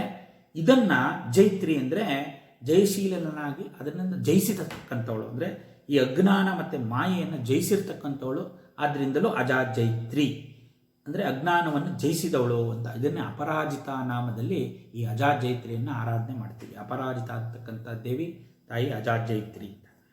ಇವಳು ಅಷ್ಟಮೂರ್ತಿ ಅಜಾ ಜೈತ್ರಿ ಲೋಕಯಾತ್ರಾ ವಿದಾಯಿನಿ. ಲೋಕಯಾತ್ರಾ ಅಂತಂದರೆ ಪ್ರಪಂಚ ಯಾತ್ರೆ ಅಂದರೆ ಪರ್ಯಟನೆ ಅಂತ. ಪರ್ಯಟನೆ ಅಂದರೆ ಒಂದು ಯಾತ್ರೆ ಪ್ರಾರಂಭವಾಗಿದೆ. ಈ ಪ್ರಪಂಚ ಯಾತ್ರೆಯನ್ನು ನಿರ್ವಹಿಸ್ತಕ್ಕಂಥವಳು ಅಂತ. ನಮ್ಮ ಪ್ರಕಾರ ಪ್ರಪಂಚದ ಯಾತ್ರೆ ಅಂದರೆ ಯಾವುದು? ನಾವು ಜನನ ಮರಣ, ಜನನ ಮರಣ, ಜನನ ಮರಣ, ಜನನ, ಪುನರಪಿ ಜನನಂ ಪುನರಪಿ ಮರಣಂ ಪುನರಪಿ ಜನನಿ ಜಠರೇ ಶಯನಂ, ಈ ಥರ ಯಾತ್ರೆ ನಿರಂತರವಾಗಿ ಕರ್ಮಬದ್ಧವಾಗಿ ಈ ಲೋಕದಲ್ಲಿ ಈ ಅಮ್ಮನವರ ಒಂದು ಶಾಸನದ ಮೇಲೆ ನಡೀತಾ ಇದೆ ಪ್ರಪಂಚ. ಈ ನಡೀತಾ ಇರತಕ್ಕಂಥ ಪ್ರಪಂಚ ಕಂಟಿನ್ಯೂಸ್ ನಿರಂತರ ನಡೀತಿದೆ. ಸೃಷ್ಟಿ, ಸ್ಥಿತಿ, ಲಯ, ತಿರೋಧಾನ, ಅನುಗ್ರಹ, ಪಂಚಕೃತ್ಯಗಳಿಂದ ಪ್ರಪಂಚ ತನ್ನಷ್ಟಕ್ಕೆ ತಾನೇ ನಡೀತಾ ಇದೆ. ತನ್ನಷ್ಟಕ್ಕೆ ತಾನೇ ಅಂದರೆ ಅಮ್ಮನವರ ಒಂದು ಅಣತಿಯ ಮೇಲೆ ನಡೀತಾ ಇದೆ. ಹೀಗಾಗಿ ಇದನ್ನೆಲ್ಲ ಯಾರು ಮಾಡ್ತಾ ಇದ್ದಾರೆ? ಈ ಲೋಕಯಾತ್ರೆಯನ್ನು ಯಾರು ಮಾಡ್ತಾ ಇದ್ದಾರೆ? ಲೋಕಯಾತ್ರಾ ವಿದಾಯಿನಿ. ಈ ಲೋಕಯಾತ್ರೆಯನ್ನು ಸಮರ್ಪಕವಾಗಿ, ಸಮಗ್ರವಾಗಿ, ಅಚ್ಚುಕಟ್ಟಾಗಿ ನಿರ್ವಹಿಸ್ತಾ ಇದ್ದಾಳೆ ತಾಯಿ. ಹಾಗಾಗಿ ಲೋಕಯಾತ್ರಾ ವಿದಾಯಿನಿ. ಈ ಲೋಕಯಾತ್ರಾ ವಿದಾಯಿನಿ ಆಗಿರ್ತಕ್ಕಂಥ ಈ ತಾಯಿ, ಇವಳು ಸ್ವರೂಪ ಎಂಥದ್ದು ಅನ್ನೋದನ್ನು ಮುಂದಿನ ನಾಮದಲ್ಲಿ ವಿವರಿಸ್ತಾರೆ. ಏಕಾಕಿನಿ, ಭೂಮರೂಪ, ನಿರ್ದ್ವೈತ, ದ್ವೈತವರ್ಜಿತ. ಏಕಾಕಿನಿ ಹಾಗಾದರೆ ಯಾರೆಲ್ಲ? ಎಷ್ಟು ಜನ ಇದ್ದಾರೆ ಅಸಿಸ್ಟೆಂಟ್ಸ್ಗಳು? ತುಂಬ ಜನ. ಎಷ್ಟು ಜನ ಅಸಿಸ್ಟೆಂಟ್ಸ್ ಇದ್ದಾರೆ? ಯಾರೂ ಇಲ್ಲ. ಏಕಾಕಿನಿ, ಅವಳು ಒಬ್ಬಳೆ. ಏಕಮೇವ ಅದ್ವಿತೀಯ, ಸಮಾನಾಧಿಕ ವರ್ಜಿತ. ಈ ನಾಮಗಳೆಲ್ಲ ನೋಡಿದ್ದೀವಿ. ಅವಳು ಒಬ್ಬಳೆ, ಪರಾಶಕ್ತಿ ಒಬ್ಬಳೆ, ಪರಬ್ರಹ್ಮ ಸ್ವರೂಪ ಒಂದೇ, ಶಿವಶಕ್ತ್ಯಾತ್ಮೈಕ್ಯ ಸ್ವರೂಪವಾಗಿರ್ತಕ್ಕಂಥ ಪರಬ್ರಹ್ಮ ಸ್ವರೂಪ ಪರಾಶಕ್ತಿ ಒಂದೇ. ಏಕಾಕಿನಿ. ಏಕಾಕಿನಿ ಅಂದರೆ ಸೃಷ್ಟಿ, ಸ್ಥಿತಿ, ಲಯ ಎಲ್ಲ ಒಬ್ಬಳೇ ಮಾಡ್ತಾ ಇದ್ದಾಳೆ ತಾಯಿ. ಹಾಗಾಗಿ ನೇಹ ನಾಸ್ತಿ ಕಿಂಚನ ಎಂಬಂತೆ ಅದ್ವಿತೀಯವಾಗಿರ್ತಕ್ಕಂಥ ಪರಬ್ರಹ್ಮ ಸ್ವರೂಪಿಣಿ ಏಕಾಕಿನಿ. ಏಕಮೇಯ ಅದ್ವಿತೀಯ ಅಂತಕ್ಕಂಥದ್ದು ಇದು ಛಂದೋಗ್ಯ ಉಪನಿಷತ್ತಿನ ವಾಕ್ಯ.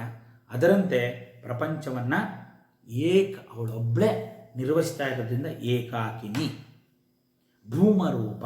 ಮುಂದಿನ ನಾವು ಭೂಮರೂಪ ಅಂದರೆ ಭೂಮ ಅಂದರೆ ವಿಸ್ತಾರವಾದ, ಭೂಮ ಅಂದರೆ ವಿಸ್ತಾರವಾಗಿರ್ತಕ್ಕಂಥ, ಅಂದರೆ ಎಲ್ಲದಕ್ಕೂ ಆಧಾರವಾಗಿರ್ತಕ್ಕಂಥದ್ದು ಯಾವುದಿದೆಯೋ, ವಿಸ್ತಾರವಾಗಿ ಮತ್ತು ಆಧಾರವಾಗಿರ್ತಕ್ಕಂಥದ್ದು ಯಾವುದಿದೆಯೋ ಅದು ಭೂಮ ಅಂತ ಕರೀತಾರೆ. ಭೂಮರೂಪ ಅಂದರೆ ಯತ್ರ ನಾಣ್ಯ ಪಶ್ಯತಿ, ನಾಣ್ಯಶೃಣೋತಿ, ನಾಣ್ಯ ದ್ವಿಜಾನಾತಿ ಸ ಭೂಮಃ ಅಂತ ನಿರ್ವಚನ. ಬಹಳ ಅದ್ಭುತವಾದ ನಿರ್ವಚನ. ಅಂದರೆ ಯತ್ರ ನಾಣ್ಯ ಪಶ್ಯತಿ, ಬೇರೆ ಯಾರು ಆ ಜಾಗದನ್ನು, ಅಲ್ಲಿ ಯಾವ ಜಾಗವನ್ನು ಯಾರೂ ನೋಡಲಿಕ್ಕೆ ಸಾಧ್ಯ ಇಲ್ಲವೋ, ನಾಣ್ಯ ಶೃಣೋತಿ, ಯಾರು ಆ ಜಾಗದ ಬಗ್ಗೆ ಅದರ ಬಗ್ಗೆ ಕೇಳಿ ತಿಳಿಯೋದಕ್ಕೂ ಆಗೋದಿಲ್ವೋ, ನೋಡೋದಕ್ಕೂ ಅದು ಸಿಗೋದಿಲ್ವೋ, ನಾಣ್ಯ ದ್ವಿಜಾನಾತಿ, ಅದನ್ನು ಅದ್ರ ಬಗ್ಗೆ ಅರ್ಥ ಮಾಡ್ಕೊಳ್ಳೋದಕ್ಕೂ ಯಾರ ಕೈಲಿ ಆಗಲ್ವೋ, ಜಾನಾತಿ ಅಂದರೆ ತಿಳಿಯೋದು, ಅದರ ಬಗ್ಗೆ ತಿಳಿಲಿಕ್ಕೆ ಆಗೋದಿಲ್ವೋ, ಸ ಭೂಮಃ, ಆ ವಸ್ತುವಿಗೆ ಭೂಮ ಅಂತಾರೆ. ಇವಾಗ ಹೇಳಿ, ಹಾಗಂದರೆ ಯಾವುದದು? ಆನಂದ ಸ್ವರೂಪಿಣಿಯಾದ ಪರಬ್ರಹ್ಮ ಸ್ವರೂಪವೇ, ಆ ಪರಬ್ರಹ್ಮ ತತ್ವವೇ ಭೂಮರೂಪ. ಭೂಮರೂಪ ಯಾವುದರಲ್ಲಿ ಮತ್ತೊಂದು ಕಾಣದೆ ಕೇಳದೆ ಆನಂದ ಮಾತ್ರ ಸ್ವರೂಪವಾಗಿದೆಯೋ ಅದು ಭೂಮ ಶಬ್ದವಾಚಕವಾದ ಬ್ರಹ್ಮಾನಂದ. ಬ್ರಹ್ಮಾನಂದ ಅಂತ ನಿರ್ವಚನ ಹೇಳುತ್ತೆ. ಆ ಬ್ರಹ್ಮಾನಂದ ಸ್ವರೂಪಿಣಿ ಈ ತಾಯಿ, ಆದ್ದರಿಂದ ಭೂಮರೂಪ. ಏಕಾಕಿನಿ ಭೂಮರೂಪ. ನಿರ್ದ್ವೈತ, ಇಲ್ಲಿ ಬಂತು. ದ್ವೈತ ವರ್ಜಿತ. ಇಲ್ಲಿ ಈ ದ್ವೈತಾದ್ವೈತಕ್ಕೆ ದ್ವೈತ ವಿಶಿಷ್ಟಾದ್ವೈತ ತತ್ವಗಳಿಗೆ ಅದರ ಒಂದು ಮೂಲ ಸ್ವರೂಪವನ್ನು ಅರ್ಥ ಮಾಡಿಕೊಳ್ಳದಲೇ ಬೇಕಾದಷ್ಟು ಗುದ್ದಾಟಗಳು, ವಾದ ವಿವಾದಗಳು, ಖಂಡನೆ ಮಂಡನೆಗಳು ನಿರಂತರವಾಗಿ ಶತಶತಮಾನಗಳಿಂದ ಇಲ್ಲಿ ನಡೀತಾ ಬರ್ತಾ ಇದೆ. ಇಲ್ಲಿ ಆ ಒಂದು ಗೋಜಲಿಗೆ ಹೋಗಬಾರ್ದು. ಇಲ್ಲಿ ದ್ವೈತ ವರ್ಜಿತ ಅಂತ, ನಿರ್ದ್ವೈತ ವರ್ಜಿತ ಹೇಳಿರ್ತಕ್ಕಂಥದ್ದು ನಾವು ಮಾಡ್ಕೊಂಡಿರತಕ್ಕಂಥ ಸಿದ್ಧಾಂತಗಳದ್ದು ವಿಚಾರ ಅಲ್ಲ. ಇಲ್ಲಿ ನಿರ್ದ್ವೈತ ಅಂದರೆ ದ್ವೈತ ವಸ್ತುಗಳು ಯಾವುದು? ದ್ವೈತ ವಸ್ತುಗಳು ಎರಡು ವಸ್ತುಗಳಿದೆ ನಮಗೆ. ನಾವು ಈಗ ಪ್ರಪಂಚ ನೋಡ್ತಾ ಇರೋದೇ ದ್ವೈತದಲ್ಲಿ, ನಾನು ನೀನು. ಎಲ್ಲಿ ನಾನು ನೀನು ಇದೆ ಅದು ದ್ವೈತ ಭಾವನೆ. ಏಕಭಾವ ಎಲ್ಲಿ ಬಂತು? ಅಲ್ಲಿ ನಾನು ಬೇರೆ ನೀವು ಬೇರೆ. ಆಮೇಲೆ ಅದೊಂದು ಸ್ವಲ್ಪ ವಿಸ್ತಾರ ಆದರೆ ನಾನು, ನಮ್ಮ ಮನೆ, ನಮ್ಮ ಹೆಂಡತಿ, ಮಕ್ಕಳು, ನಾವು ನೀವು ಅಂತ. ಆಮೇಲೆ ನಮ್ಮ ಮನೆ ಬೇರೆಯವ್ರ ಮನೆ, ಆಮೇಲೆ ನಮ್ಮೂರು ಬೇರೆಯವ್ರದ್ದು. ಹೀಗೆ ನಮ್ಮ ದೇಶ ಬೇರೆಯವ್ರ ದೇಶ. ಕೊನೆಗೆ ಇಡೀ ಪ್ರಪಂಚ ಆಗ್ಬಿಟ್ರೆ ಇಡೀ ಭೂಮಂಡಲ, ನಮ್ಮ ಭೂಮಂಡಲ, ಸ್ವರ್ಗ ಅದೆಲ್ಲ ಬೇರೆ ಅಂತ. ಹೀಗೆ ಈ ಭಾವ ಅನಂತದವರೆಗೂ ವಿಸ್ತಾರ ಆಗಿದೆ. ಅದು ಅಹಂಕಾರ ರೂಪವಾಗಿ ಸಣ್ಣದರಲ್ಲಿ ನಾನು ಬಿಟ್ಟು ಬೇರೆ ಇಡೀ ಪ್ರಪಂಚ ಅಂತಕ್ಕಂಥ ಅಹಂಕಾರ ರೂಪವಾಗಿರ್ಬೋದು, ಅಥವಾ ಬ್ರಹ್ಮಾಂಡದವರೆಗೂ, ಅಥವಾ ಜೀವ ಬ್ರಹ್ಮ ಆಗಿರ್ಬೋದು, ಜೀವಾತ್ಮ ಪರಮಾತ್ಮ ಅಂತ ವಿಭಾಗ ಆಗಿರ್ಬೋದು.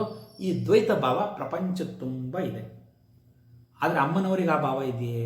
ಆ ಪರಬ್ರಹ್ಮ ವಸ್ತುವಿಗೆ ಆ ಭಾವ ಇದೆಯೇ? ಖಂಡಿತ ಇಲ್ಲ. ಅದು ಏಕಾಕಿನಿ ಭೂಮರೂಪ. ಏಕಾಕಿನಿ ಭೂಮರೂಪದಲ್ಲೇ ಅದು ನಿರ್ದ್ವೈತ ಅಂತ ವಿಚಾರ ಮಾಡಿಬಿಟ್ಟಿದ್ದಾರೆ. ನಿರ್ದ್ವೈತ ಅಂದರೆ ಎರಡಿಲ್ಲದ್ದು, ಏಕಮೇವ ಅದ್ವಿತೀಯ. ಛಂದೋಗ್ಯ ಉಪನಿಷತ್ ವಾಕ್ಯ. ಏಕಮೇವ ಅದ್ವಿತೀಯ ಸ್ವರೂಪವಾದ್ರಿಂದ ಅದು ನಿರ್ದ್ವೈತ ಅಥವಾ ಅದ್ವೈತ. ಅದ್ವೈತ ಅಂದರು ಅದೇ, ನಿರ್ದ್ವೈತ ಅಂದರು ಅದೇ. ಮತ್ತೆ ದ್ವೈತವರ್ಜಿತ. ದ್ವೈತವರ್ಜಿತ ಅಂದರೆ ದ್ವೈತವನ್ನು ವರ್ಜಿಸಿದ ನಂತರವೇ ಅದ್ವೈತ ಸ್ಥಿತಿಗೆ ಹೋಗೋದು ಅಥವಾ ನಿರ್ದ್ವೈತ ಸ್ಥಿತಿಗೆ ನಾವು ಹೋಗೋದು. ಆ ಏಕಾಕಿನಿ ಸ್ವರೂಪಿಣಿ ಯಾವಾಗ ನಮಗಾಗುತ್ತೆ? ಈಗ ನಾನು ಬೇರೆ ಅವಳು ಬೇರೆ ಅನ್ನೋ ಭೇದ ನಮಗಿದೆ ಅಲ್ವೇ? ಅವಳು ಪರಮಾತ್ಮ, ನಾವು ಜೀವಾತ್ಮ, ನಾವು ಪಾಪಿಗಳು, ಅವಳು ಪುಣ್ಯಾತ್ಮಗಳು, ಈ ಥರ ಏನೇನೋ ಭಾಗಗಳು ಮಾಡ್ಕೊಂಡ್ಬಿಟ್ಟಿದ್ದೀವಿ. ಈ ಥರ ದ್ವೈತ ಭಾವ ಇದೆ. ಆ ದ್ವೈತ ಭಾವ ಇದ್ದರೆ ಅಜ್ಞಾನ. ಆ ದ್ವೈತ ಭಾವವೇ ಅಜ್ಞಾನ. ಆ ಜೀವಬ್ರಹ್ಮೈಕ್ಯ ಸ್ವರೂಪನೇ ಅದು ಜ್ಞಾನ, ಸುಜ್ಞಾನ, ಬ್ರಹ್ಮಜ್ಞಾನ. ಬ್ರಹ್ಮಜ್ಞಾನ ಅಂತಂದರೆ ಇದೇ ಅವಿದ್ಯ, ಅದು ವಿದ್ಯ. ಆ ಪರಬ್ರಹ್ಮ ಜೀವಬ್ರಹ್ಮೈಕ್ಯ ಸ್ವರೂಪವೇ ವಿದ್ಯ, ಇನ್ನು ಬಾಕಿದೆಲ್ಲ ಅವಿದ್ಯ. ಹೀಗಾಗಿ ದ್ವೈತವರ್ಜಿತ ಅಂದರೆ ದ್ವೈತವನ್ನು ವರ್ಜಿಸಿದ ನಂತರವೇ ಅದ್ವೈತ ತತ್ವ ಏಕಾಕಿನಿ ಸ್ವರೂಪವಾಗುತ್ತೆ. ಹಾಗಾಗಿ ಅಜ್ಞಾನ ಸ್ವರೂಪವಾದ ದ್ವೈತಗಳು ನಮ್ಮಲ್ಲಿ ಹೋದಾಗ ಅಲ್ಲಿ ನಾಮರೂಪವಾದ ಜಗತ್ತು, ದ್ವೈತ ಭಾವದಿಂದ ಕೂಡಿದ ನಾಮರೂಪವಾದ ಜಗತ್ತು ಹೋದಾಗ ನಮಗೆ ಅಸ್ಥಿಭಾತಿ ಪ್ರಿಯ ಸ್ವರೂಪವಾದ ಸತ್ ಚಿತ್ ಆನಂದ ಸ್ವರೂಪ ಮಾತ್ರ ಉಳ್ಕೊಳ್ಳುತ್ತೆ. ಹಾಗಾಗಿ ದ್ವೈತ ವರ್ಜಿತ ಅಂದರೆ ಇಲ್ಲಿ ಅದನ್ನೇ ಅಮ್ಮನವರು ಮೊಗ್ಗು ಮತ್ತು ಹೂವು. ಮೊಗ್ಗು ಅಜ್ಞಾನ, ಅದು ಹೂವಾಗಿ ಅರಳಿದಾಗ ಅದು ಜ್ಞಾನ ಆಗುತ್ತೆ. ಹಾಗಾಗಿ ಇಲ್ಲಿ ದ್ವೈತವರ್ಜಿತ ಅಂದರೆ ದ್ವೈತ ಭಾವ ಎಲ್ಲಿವರೆಗೆ ನಮ್ಮಲ್ಲಿರುತ್ತೆ, ದ್ವಂದ್ವ ನೀತಿ ಎಲ್ಲಿರುತ್ತೆ, ಪಾಪ ಪುಣ್ಯಗಳು ಇತ್ಯಾದಿ ಎಲ್ಲ ಎರಡೆರಡಿರ್ತಕ್ಕಂಥ ಎಲ್ಲ ಭಾವಗಳು ಎಲ್ಲಿ ತನಕ ಇರುತ್ತೆ ಅಲ್ಲಿವರೆಗೆ ನಮಗೆ ಅಜ್ಞಾನ ಇರುತ್ತೆ. ಅದು ಎಲ್ಲಿ ನಮಗೆ ನಾಶ ಆಗುತ್ತೆ, ಅದು ಪೂರ್ತಿ ಹೋಗುತ್ತೆ, ಆವಾಗ ಆ ದ್ವೈತವರ್ಜಿತ ಸ್ಥಿತಿ, ನಿರ್ದ್ವೈತ ಸ್ಥಿತಿಗೆ ನಾವು ಹೋಗ್ತೀವಿ. ಆ ಒಂದು ಸ್ವರೂಪದಲ್ಲೇ ಈ ತಾಯಿಯನ್ನು ನಾವು ಅರ್ಥ ಮಾಡ್ಕೊಳ್ಳಿಕ್ಕಾಗತ್ತೆ ಅಂತ ಉದ್ದಕ್ಕೂ ಅಷ್ಟು ಚೆನ್ನಾಗಿ ವಶಿನ್ಯಾದಿ ವಾಗ್ದೇವತೆಗಳು ನಮಗೆ ತೋರಿಸ್ಕೊಟ್ಟಿದ್ದಾರೆ. ಏಕಾಕಿನಿ ಭೂಮರೂಪ ನಿರ್ದ್ವೈತ ದ್ವೈತವರ್ಜಿತ. ಇಲ್ಲಿವರೆಗೆ ಒಂದು ವಿಶೇಷವಾದ ವಿದ್ಯೆ ನಾವು ಕ್ಲಿಂಕಾರಿಯಿಂದ ನೋಡಿರ್ತಕ್ಕಂಥ, ಕ್ಲಿಂಕಾರಿ ಕೇವಲ ಗುಹ್ಯದಿಂದ ನೋಡಿರ್ತಕ್ಕಂಥ ವಾಗದೀಶ್ವರಿ ವಿದ್ಯೆ ಇಲ್ಲಿಗೆ ಸಮಾಪ್ತಿಯಾಗುತ್ತೆ.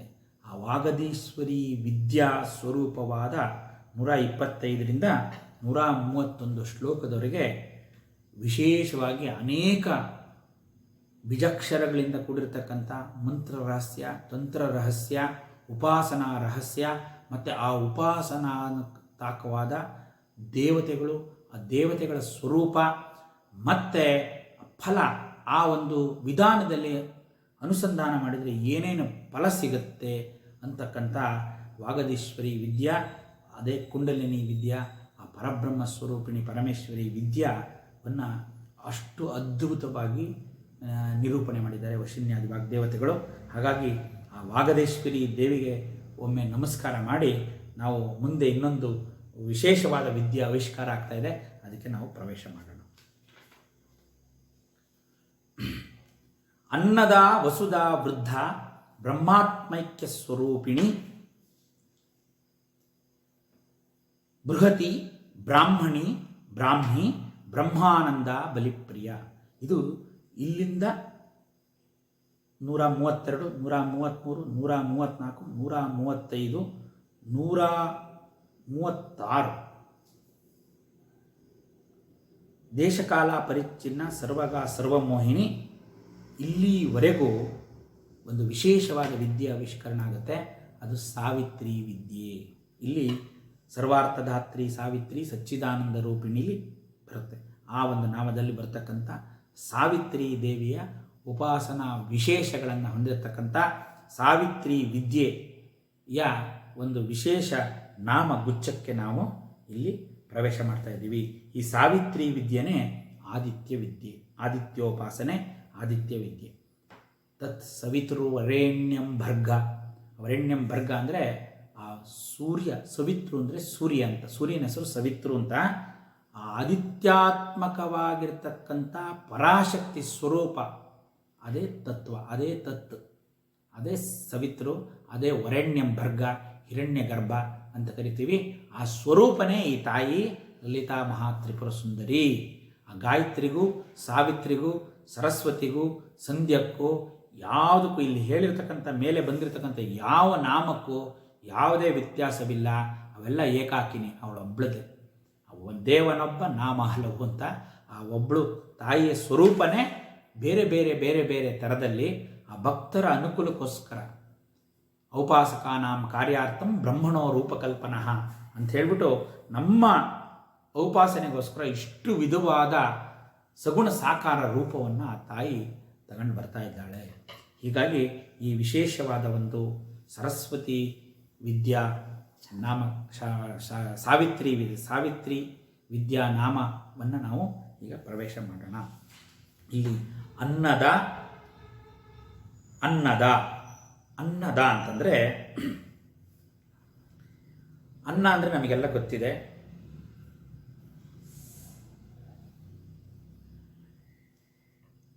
ಅನ್ನಾತ್ ಪುರುಷ ಅಂತಕ್ಕಂಥ ವೇದವಾಕ್ಯ ಇದೆ. ಪುರುಷ ಅಂದರೆ ನಾವೆಲ್ಲ, ಪುರುಷ ಅಂದರೆ ಪುರುಷ ಬೇರೆ ಸ್ತ್ರೀ ಬೇರೆ ಅಂತಲ್ಲ, ಮನುಷ್ಯ ಮಾತ್ರ ಆಗಿರ್ತಕ್ಕಂಥ ಎಲ್ಲ ಜೀವಿಗಳು ಅನ್ನದಿಂದ ಉತ್ಪತ್ತಿಯಾಯಿತು ಅಂತ. ಆಹಾರವನ್ನು ಕೊಟ್ಟು ಜೀವರನ್ನು ಸೃಷ್ಟಿ ಮಾಡಿರ್ತಕ್ಕಂಥ ತಾಯಿ ಆ ಜ್ಞಾನ ವೈರಾಗ್ಯ ಸಿದ್ಧ್ಯರ್ಥಂ ಭಿಕ್ಷಾಂದೇಹಿ ಚ ಪಾರ್ವತಿ ಅಂತ ಅನ್ನಪೂರ್ಣ ದೇವಿ, ಆ ಅನ್ನಪೂರ್ಣ ಸ್ವರೂಪಿಣಿನೇ ಪುಷ್ಟಿ ದೇವತೆ, ತುಷ್ಟಿ ದೇವತೆ. ನಮಗೆ ನಾವು ಬದುಕಿರಲಿಕ್ಕೆ ಬೇಕಾಗಿರ್ತಕ್ಕಂಥದ್ದು ಪ್ರಧಾನವಾಗಿರ್ತಕ್ಕಂಥದ್ದು ಅನ್ನ ಇರೋದ್ರಿಂದಲೇ ನಾವು ಜೀವಿಸಿದ್ದೀವಿ. ಅದಕ್ಕೆ ಅನ್ನವನ್ನೇ ಬ್ರಹ್ಮ ಅಂತ ತಿಳಿ ಅಂಥೇಳಿ ತೈತ್ತರೀಯ ಉಪನಿಷತ್ತಲ್ಲಿ ಭೃಗು ವಾರಿಣಿಗೆ ಹೇಳ್ತಾನೆ. ಇಲ್ಲಿ ಅನ್ನ ಅಂದರೆ ಆ ಅನ್ನ ಅಂದರೆ ಆಹಾರ ಅಂತ ಅರ್ಥ. ಅನ್ನ ಅಂದರೆ ಪ್ರತ್ಯಯದಿಂದ ಬಂದಿರತಕ್ಕಂಥದ್ದು. ಅಂದರೆ ತಿನ್ನುವುದು ಅಂತ. ನಾವು ದೇಹಧಾರಣೆಗೆ ನಮ್ಮ ಹಸಿವನ್ನು ನೀಗಿಸ್ಕೊಳ್ಳೋದಕ್ಕೆ, ನಮ್ಮಲ್ಲಿ ನವಚೈತನ್ಯ ಬರಲಿಕ್ಕೆ ಏನನ್ನು ತಿಂತೀವಿ ಅದನ್ನು ಅನ್ನ ಅಂತ ಕರೀತಾರೆ. ಅನ್ನದ ಅಂದರೆ ಈ ಅನ್ನವನ್ನು ಕೊಡ್ತಕ್ಕಂಥ ತಾಯಿ ಇವಳಾಗಿರೋದ್ರಿಂದ ಅನ್ನದ ಅಂದರೆ ಆ ತಾಯಿ. ಇಲ್ಲಿ ಒಂದು ವಿಶೇಷ, ಇದು ಅನ್ನಪೂರ್ಣೇಶ್ವರಿ ತಾಯಿ, ಅನ್ನಪೂರ್ಣೇಶ್ವರಿಗೆ ಸಂಬಂಧಪಟ್ಟಿರ್ತಕ್ಕಂಥದ್ದು. ಆದರೆ ತಿನ್ನಬೇಕಾದ್ರೆ ನಾವು ದೋಷರಹಿತವಾದ ಅನ್ನವನ್ನು ನಾವು ತಿನ್ನಬೇಕು. ಇನ್ನೊಂದು ಮಹಾಭಾರತದ ಒಂದು ಪ್ರಸಂಗ ನಾವು ಜ್ಞಾಪಿಸ್ಕೋಬೇಕು. ಇಲ್ಲಿ ಅವರು ಪಾಂಡವರು ವನವಾಸ ಮಾಡ್ತಾ ಇರ್ತಾರೆ. ಕಾಡಲ್ಲಿ ಅವ್ರಿಗೇನೂ ಇರಲ್ಲ. ಆವಾಗ ದುರ್ಯೋಧನ, ಶಕುನಿ ಅವರೆಲ್ಲ ಸೇರಿಕೊಂಡು ಒಂದು ಕುಟಿಲೋಪಾಯ ಮಾಡ್ತಾರೆ. ಹೇಗಾರು ಮಾಡಿ ಅವ್ರನ್ನೇನಾರು ಮಾಡಬೇಕು ಅಂತ ನಿತ್ಯ ಬರೀ ಅವ್ರಿಗೆ ಇನ್ನೇನು ಕೆಲಸ ಇಲ್ಲ, ಬರೀ ಅದೇ ಕೆಲಸ. ಆವಾಗ ಒಂದು ಯೋಚನೆ ಮಾಡ್ತಾರೆ, ಇವ್ರನ್ನ ಹೆಂಗಾರ ಮಾಡಿ ಪಾಡ್ಪಡ್ತಾ ಇದ್ದಾರೆ, ಅವ್ರಿಗೊಂದು ಶಾಪಗ್ರಸ್ತರನ್ನಾಗಿ ಮಾಡಬೇಕು ಅಂತ ದೂರ್ವಾಸ ಮುನಿನ ಕರೆದುಬಿಟ್ಟು ತುಂಬ ಚೆನ್ನಾಗಿ ಅವ್ರನ್ನ ಸತ್ಕಾರ ಮಾಡಿಬಿಟ್ಟು, ದೂರ್ವಾಸ ಅಂದರೆ ಆ ಪುಣ್ಯಾತ್ಮ ಅವನು ಇದಕ್ಕೆ ಹೆಸರಾಗಿರೋನು, ಎಂಥದ್ದು ಕೋಪಕ್ಕೆ ಭಾಳ ಹೆಸರಾಗಿರ್ತಕ್ಕಂಥವನು. ಅವನನ್ನು ನಾವು ಏನಾರ ಮಾಡಿ ಅಲ್ಲಿ ಕಳಿಸ್ಬಿಡೋಣ, ಕಳಿಸಿದ್ರೆ ಅಲ್ಲಿ ಹೋಗಿ ಅವ್ರಿಗೆ ಇವನಿಗೆ ಸತ್ಕಾರ ಮಾಡೋಕ್ಕಾಗಲ್ಲ, ಆವಾಗ ನಾವು ಇವರು ಅವನು ಶಾಪಗ್ರಸ್ತರಾಗ್ತಾರೆ ಅಂತ ಸಂಚು ಮಾಡಿ ಕಳಿಸ್ತಾನೆ. ಅಲ್ಲಿ ನಮಗೆಲ್ಲ ಕಥೆಯಲ್ಲಿ ಗೊತ್ತಿದೆ, ಅವರು ನಿತ್ಯ ಊಟ ಮಾಡಲಿಕ್ಕೆ ಅವ್ರ ಹತ್ರ ಒಂದು ಅಕ್ಷಯ ಪಾತ್ರೆ ಇರುತ್ತೆ. ಆ ಅಕ್ಷಯ ಪಾತ್ರೆ ದಿನಕ್ಕೆ ಒಂದು ಸಾರಿ ಅವ್ರು ಏನು ಕೇಳ್ತಾರೆ ಯಾರಾದರೂ ಸಂತುಷ್ಟಿಯಾಗಿ ಅನ್ನ ಸಿಗ್ತಾ ಇರುತ್ತೆ. ಇದು ಹೆಂಗೋ ಇವ್ರಿಗೆ ಗೊತ್ತಾಗಿರುತ್ತೆ. ಆ ಅಕ್ಷಯ ಪಾತ್ರೆ ವಿಚಾರಕ್ಕೋಸ್ಕರ ಈ ಕಥೆ ಹೇಳಿದೆ ನಾನು. ಆ ಅಕ್ಷಯ ಪಾತ್ರೆ ಇವರಿಗೆ ಹೇಗೆ ಲಭ್ಯ ಆಯಿತು, ಯಾರಿಂದ ಲಭ್ಯ ಆಯಿತು? ಈ ಸಾವಿತ್ರಿ ಸ್ವರೂಪಿಣಿ, ಸಾವಿತ್ರಿ ವಿದ್ಯೆ ವಿಶೇಷ ಇಲ್ಲಿ ಈ ಅನ್ನದ ಅಂತಕ್ಕಂಥ ಅನ್ನಪೂರ್ಣೇಶ್ವರಿ ಅವಳ ಒಂದು ಅನುಗ್ರಹದಿಂದ ಅವರಿಗೆ ಅಕ್ಷಯ ಪಾತ್ರೆ ಲಭಿಸಿರ್ತಕ್ಕಂಥದ್ದು ಅಂತ ವಿಚಾರ ನಮಗೆ ಮಹಾಭಾರತದಲ್ಲಿ ಸಿಗುತ್ತೆ. ಹಾಗಾಗಿ ಆ ಅನ್ನಪೂರ್ಣೇಶ್ವರಿ ತಾಯಿ ಅಕ್ಷಯ ಪಾತ್ರೆಯನ್ನು ಕೊಡ್ತಕ್ಕಂಥ ಶಕ್ತಿ ಇರ್ತಕ್ಕಂಥವಳು. ಇಡೀ ಪ್ರಪಂಚದಲ್ಲಿರ್ತಕ್ಕಂಥ ಎಲ್ಲ ಜೀವಿಗಳಿಗೆ ಅನ್ನವನ್ನು, ಅನ್ನ ಅಂತಂದರೆ ತಿನ್ನುವ ಆಹಾರ ಪದಾರ್ಥಗಳನ್ನು ಕೊಡತಕ್ಕಂಥವಳು. ಸ್ಥೂಲ ದೇಹ ಇರಬೇಕು ಅಂದರೆ ಅನ್ನಮಯ ಕೋಶ ಮತ್ತು ಪ್ರಾಣಮಯ ಕೋಶ ಇವೆರಡೂ ನಮಗೆ ಇರಬೇಕು ಅಂದರೆ ಅದಕ್ಕೆ ಮೂಲ ಧಾತುವಾಗಿ ನಮಗೆ ಆಹಾರ ಬೇಕು. ಆ ಆಹಾರವನ್ನು ಕೊಡ್ತಕ್ಕಂಥ ತಾಯಿನೇ ಅನ್ನದ. ಇನ್ನು ಅನ್ನದ ವಿಚಾರವಾಗಿ ಕೆಲವಷ್ಟನ್ನು ನಾವು ತಿಳ್ಕೋಬೇಕು. ಹಾಗಾದರೆ ನಾವು ಸಿಕ್ಕಿದ್ದನ್ನೆಲ್ಲ ಸಿಕ್ಕಿದ್ದಂಗೆ ತಿನ್ನೋದೇ ಅನ್ನ. ಇವತ್ತು ಬಹಳ ಒಂದು ದುಸ್ತರ ಸ್ಥಿತಿಯಲ್ಲಿದ್ದೀವಿ. ಹಿಂದೆ ಅನ್ನವನ್ನು ಗೋಗ್ರಾಸ ಕೊಟ್ಟು ಅನ್ನ ಯಜ್ಞ ರೂಪದಲ್ಲಿ ಮಾಡ್ತಾಯಿದ್ರು. ಮನೆ ಒಲೆ ಹಚ್ಚಬೇಕಾದ್ರೆ ಆ ಅಕ್ಕಿಯನ್ನು ನೆನೆಸಿ, ಆ ನೆಂದ ಅಕ್ಕಿಯನ್ನು ಒಂದು ಎರಡು ಅಂದರೆ ಇಷ್ಟು ಪ್ರಮಾಣದಲ್ಲಿ ತಗೊಂಡು ಅದನ್ನು ಯಜ್ಞೇಶ್ವರನಿಗೆ 2 ಸರಿ ಆಹುತಿ ಕೊಡ್ತಿದ್ರು. ಮನೇಲಿ ಯಾರು ಹಿರಿಯರಿದ್ದರೆ, ನಿಮಗೆ ವಯಸ್ಸಾಗಿರೋರು ಒಲೆ ಹಚ್ಚಿ ಅಡುಗೆ ಮಾಡಬೇಕಾದ್ರೆ ನಾವೆಲ್ಲ ನೋಡಿದ್ದೀವಿ ಸಣ್ಣ ಮಕ್ಕಳಲ್ಲಿ. ಹಸುವಿನ ಸಗಣಿಯಲ್ಲಿ ಒಲೆಯನ್ನು ಸಾರಿಸಿ ಇನ್ನೇನು ಒಲೆಗೆ ಬೆಂಕಿ ಹಚ್ಚಿ ಅದು ಈ ಪಾತ್ರೆ, ಅನ್ನದ ಪಾತ್ರೆ ಇಡಬೇಕು ಅಂದರೆ ಪಾತ್ರೆಗೆ ಬೂದಿ ಹಚ್ಚಿ ನೀರಿಟ್ಟು ಆ ಅಕ್ಕಿಯದ 2 ಕಾಳನ್ನು ಯಜ್ಞೇಶ್ವರನಿಗೆ ಅಂತ ಹಿಂಗೆ ಹಾಕಿ, ಅಂದರೆ ಯಜ್ಞ ಸ್ವರೂಪವಾಗಿ ಅಡುಗೆ ಶುದ್ಧವಾಗಿ ಮಡಿಯಲ್ಲಿ ಅಡುಗೆ ಆಗಬೇಕು. ಅಡುಗೆ ಮಾಡಿದ ಮೇಲೆ ಆ ಅಡುಗೆಯನ್ನು ಪರಮಾತ್ಮನಿಗೆ ನಿವೇದನ ಮಾಡಬೇಕು. ನೈವೇದ್ಯ ಅಂಥೇಳಿ ನಿವೇದನೆ ಮಾಡಿ ಆಮೇಲೆ ಅದನ್ನು ಪ್ರಸಾದ ಅಂಥೇಳಿ ಊಟ ಮಾಡ್ತಕ್ಕಂಥ ಪದ್ಧತಿ ಇತ್ತು. ಇವಾಗ ಬಹಳ ವ್ಯತ್ಯಾಸವಾಗಿದೆ, ನಾಗರಿಕತೆ ಅಂತ ಹೇಳ್ತೀವಿ. ಹಾಗಾಗಿ ನಮ್ಮ ಬುದ್ಧಿ ಯಾಕೆ ಈ ಥರ ಆಗಿದೆ ಅಂದರೆ, ಮುಂಚೆ ಬುದ್ಧಿ ಸ್ಥಿಮಿತದಲ್ಲಿತ್ತು. ತಿನ್ನೋ ಆಹಾರ 3 ಭಾಗವಾಗಿ ವಿಂಗಡಣೆ ಆಗುತ್ತೆ. ಒಂದು ನಾನು ಹೇಳಿದ್ದೀನಿ ಹಿಂದೆ, ಒಂದು ಸ್ಥೂಲ ಭಾಗ, ಸೂಕ್ಷ್ಮ ಭಾಗ ಮತ್ತು ಇನ್ನೊಂದು ಕಾರಣ ಭಾಗ. ಸ್ಥೂಲ ಭಾಗದಲ್ಲಿ ಒಂದು ಅಂಶ, 3ನೇ ಒಂದು ಭಾಗ ಜೀರ್ಣ ಆಗಿ ಧಾತುಗಳಾಗುತ್ತೆ. ರಕ್ತ, ಮಾಂಸ, ಮಜ್ಜೆ ಇತ್ಯಾದಿ ಧಾತುಗಳ ನಿರ್ಮಾಣ ಆಗುತ್ತೆ. ಇನ್ನು 3ನೇ ಒಂದು ಭಾಗ ಫೈಬ್ರಸ್ ಕಂಟೆಂಟ್ ಅಂತ ನಾವು ಕರಿತೀವಿ. ಅದು ತ್ಯಾಜ್ಯ ಆಗುತ್ತೆ ಹೊರಗಡೆಗೆ, ಅದು ಜೀರ್ಣ ಆಗದೆ ಇರತಕ್ಕಂಥದ್ದು ಮಲವಾಗಿ ಹೊರಗಡೆ ಹೋಗುತ್ತೆ. ಇನ್ನು ಅದರ ಸೂಕ್ಷ್ಮ ಭಾಗ ನಮ್ಮ ಮನಸ್ಸಾಗುತ್ತೆ, ನಮ್ಮ ಒಂದು ಪರ್ಸನಾಲಿಟಿ. ನಾವು ಏನು ಪರ್ಸನಾಲಿಟಿ ಇದೆ, ನಾವು ಏನು ಆಹಾರ ತಿಂತೀವಿ ಅದ್ರ ಮೇಲೆ ನೀವು ಎಂತೋನು ಅಂತ ಹೇಳ್ಬೋದು. ಹಾಗಾಗಿ ಅನ್ನಕ್ಕೆ ಬಹಳ ವಿಶೇಷ ಇದೆ. ಅನ್ನ ಮಾಡ್ತಕ್ಕಂಥವ್ರು ಅಷ್ಟೇ ಸಮಸ್ಥಿತಿಯಲ್ಲಿ ಸಮಚಿತ್ತರಾಗಿ ಮಾಡಬೇಕು. ದುಃಖ ಆದಾಗ ಮಾಡಬಾರ್ದು. ಈ ಸೂತಕಾದಿಗಳು ನಮಗೆ ಯಾಕೆ ಇಟ್ಟಿದ್ದಾರೆ ಅಂದರೆ, ಜಾತ ಶೌಚ, ಮರಣ ಶೌಚ ಇದೆಲ್ಲ ಯಾಕಿದೆ ಅಂದರೆ, ಆ ಸಮಯದಲ್ಲಿ ಅವರ ಮನಸ್ಥಿತಿ ಸರಿ ಇರೋದಿಲ್ಲ. ಒಂದು ಅತಿಯಾಗ ಆನಂದವಾಗಿ ಉದ್ವೇಗಕ್ಕೊಳಗಾಗಿರ್ತಾರೆ ಜಾತ ಶೌಚದಲ್ಲಿ. ಇನ್ನು ಮೃತ ಶೌಚ ಅಂದರೆ ತುಂಬ ಹತ್ತಿರದವ್ರನ್ನ ಕಳ್ಕೊಂಡು ದುಃಖಭರಿತರಾಗಿರ್ತಾರೆ ಅಂತ. ಅವರು ಎಷ್ಟು ಹತ್ತಿರ ಇದ್ದಾರೆ ಅಂದಮೇಲೆ ಎಷ್ಟು ದಿನ ಸೂತಕ ಅಂತ. ಇದೆಲ್ಲ ಸುಮ್ಮನೆ ಮಾಡಿಲ್ಲ, ತುಂಬ ವೈಜ್ಞಾನಿಕವಾದ ವಿಚಾರ. ಆ ಒಂದು ಮನಸ್ಥಿತಿಯಲ್ಲಿ ಅವ್ರು ಅನ್ನ ಮಾಡಬಾರ್ದು ಅಂತ. ಯಾವತ್ತೂ ಸಿಟ್ಟು ಮಾಡ್ಕೊಂಡು ಬೈಕೊಂಡು ಅನ್ನ ಮಾಡಬಾರ್ದು. ಆ ಮಾಡಿದ್ದನ್ನು ತಿಂದರೆ ಆ ತಿಂದವರಿಗೂ ಪರಿಣಾಮ ಬರುತ್ತೆ. ಇದಕ್ಕೆ ಒಂದು ವಿಶೇಷವಾದ ಅಬ್ಸರ್ವೇಷನ್ ಇರಬೇಕು. ಅದಿದ್ದರೆ ಮಾತ್ರ ಇದನ್ನು ಗಮನಿಸೋಕ್ಕೆ ಸಾಧ್ಯ. ಇನ್ನು ಆ ಹೋಟ್ಲಲ್ಲಿ ಹೊರಗಡೆ ಎಲ್ಲ ತಿಂತಕ್ಕಂಥದ್ದು ಅದು ಪರಮಾತ್ಮನಿಗೆ ಪ್ರೀತಿ. ಏನೇ ಇರಲಿ, ಶಾಸ್ತ್ರ ಏನು ಹೇಳುತ್ತೆ ಅಂತಂದರೆ, ಅನ್ನಕ್ಕೆ ದೋಷರಹಿತವಾದ ಅನ್ನವನ್ನು ತಿನ್ನಬೇಕು ಅಂತ ಹೇಳುತ್ತೆ. ದೋಷರಹಿತವಾದ ಅನ್ನ ಅಂದರೆ ಏನು, ಏನೇನು ಥರ ದೋಷ ಇರುತ್ತೆ ಅಂತ ಸ್ವಲ್ಪ ತಿಳಿಯೋಣ. ಒಂದು, ಅನ್ನಕ್ಕೆ ಬರ್ತಕ್ಕಂಥದ್ದು ಜಾತಿ ದೋಷ, ಆಶ್ರಯ ದೋಷ ಮತ್ತು ನಿಮಿತ್ತ ದೋಷ ಅಂತ. ಈ 3 ಪ್ರಕಾರವಾದ ದೋಷಗಳು ಅನ್ನಕ್ಕೆ ಸಾಮಾನ್ಯವಾಗಿ ಬರುತ್ತೆ. ಜಾತಿ ದೋಷ ಅಂತಂದರೆ ಇದು ಯಾರೋ ಮೇಲ್ಜಾತಿ ಕೀಳ್ಜಾತಿ ಅವರು ಇವತ್ತೆಲ್ಲ ಏನು ಪದ್ಧತಿ ಇದೆ ಆ ಥರ ಬೇರೆ ಜಾತಿಯವರು ಮಡಿ ಮೈಲಿಗೆ ಆ ಥರದ್ದಲ್ಲ. ಇಲ್ಲಿ ಜಾತಿ ದೋಷ ಅಂದರೆ ಸಹಜವಾಗಿ ನಾವು ಮಾಡ್ತಕ್ಕಂಥ ಪಾತ್ರೆ, ಆ ಪಾತ್ರೆಯಿಂದ ಜಾತಿ ದೋಷ ಬರುತ್ತೆ. ಯಾವ ಪಾತ್ರೆಯಲ್ಲಿ ಏನು ಮಾಡಬೇಕು ಅಂತ. ಈಗ ತಾಮ್ರದ ಅಲ್ಲ, ಜಾತಿ ದೋಷಗಳು ಅಂದರೆ ಆಹಾರದಲ್ಲಿ ಜಾತಿಗಳಿದೆ. ಏನು, ಸಾತ್ವಿಕ ಆಹಾರ, ತಾಮಸಿಕ ಆಹಾರ ಮತ್ತು ರಾಜಸ ಆಹಾರ ಅಂತ ಇದೆ. ಆ ಆಹಾರ ಆದಷ್ಟು ಸಾತ್ವಿಕವಾದ ಆಹಾರವನ್ನು ಬ್ರಾಹ್ಮಣರಾದವರು ಸೇವನೆ ಮಾಡಬೇಕು. ರಾಜಸ ಆಹಾರಗಳನ್ನು ಕ್ಷತ್ರಿಯರು ಸೇವನೆ ಮಾಡಬೇಕು. ತಾಮಸ ಆಹಾರವನ್ನು ಇತರ ಎಲ್ಲರೂ ಅಂದರೆ ಸೇವನೆ ಮಾಡಬೇಕು ಅಂತ ಇದೆ. ಇಲ್ಲಿ ಸಾತ್ವಿಕ, ರಾಜಸಿಕ, ತಾಮಸಿಕ ಅಂತ ಯಾಕೆ ಹೇಳ್ತಾರೆ ಅಂದರೆ, ಕೆಲವು ಆಹಾರಗಳನ್ನು ತಿನ್ನೋದ್ರಿಂದ ನಮ್ಮಲ್ಲಿ ಸತ್ವಗುಣ ಪ್ರಧಾನವಾದ ಆಹಾರಗಳು, ರಜೋಗುಣ ಪ್ರಧಾನ ಆಹಾರ, ತಮೋಗುಣ ಪ್ರಧಾನಗಳು. ಇಲ್ಲಿ ಕೆಲವು ಆಹಾರಗಳು ತುಂಬ ನ್ಯೂಟ್ರಿಟಿವ್ ವ್ಯಾಲ್ಯೂ ಅಂತ ಇವತ್ತು ನಾವೇನು ಕರಿತೀವಿ, ಡಯಟ್ ನ್ಯೂಟ್ರಿಷನ್ ಅಂತ ಕರಿತೀವಿ, ಪೌಷ್ಟಿಕವಾದ ಆಹಾರ ಇರುತ್ತೆ.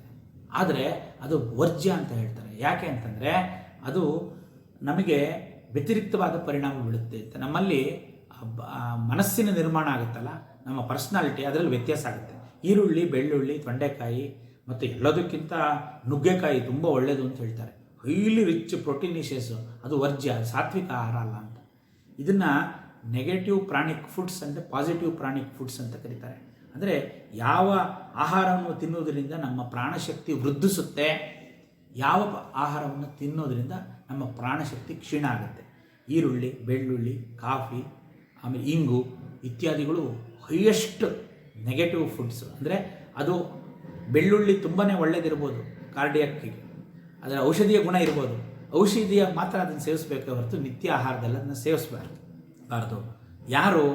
ಯಾರು ಈ ರೀತಿ ಯಾವ ಕೆಲಸ ಮಾಡ್ತಾರೆ ಅವ್ರ ಮೇಲೆ. ಕ್ಷತ್ರಿಯರಿಗೆ ಅವರಿಗೆಲ್ಲ ಇದೆ, ಅವರು ಮಾಂಸ, ಆಹಾರ ಇತ್ಯಾದಿಗಳನ್ನು ಸೇವಿಸ್ಬೋದು ಅವರಿಗೆ, ಯಾಕೆಂದರೆ ಅವರಿಗೆ ಅದು ಅವಶ್ಯಕತೆ ಇದೆ. ಹೀಗಾಗಿ ಜಾತಿ ದೋಷ ಅಂತ ಬರುತ್ತೆ. ಜಾತಿ ದೋಷರಹಿತವಾದ ಆಹಾರವನ್ನು ನಾವು ಸೇವಿಸಬೇಕು.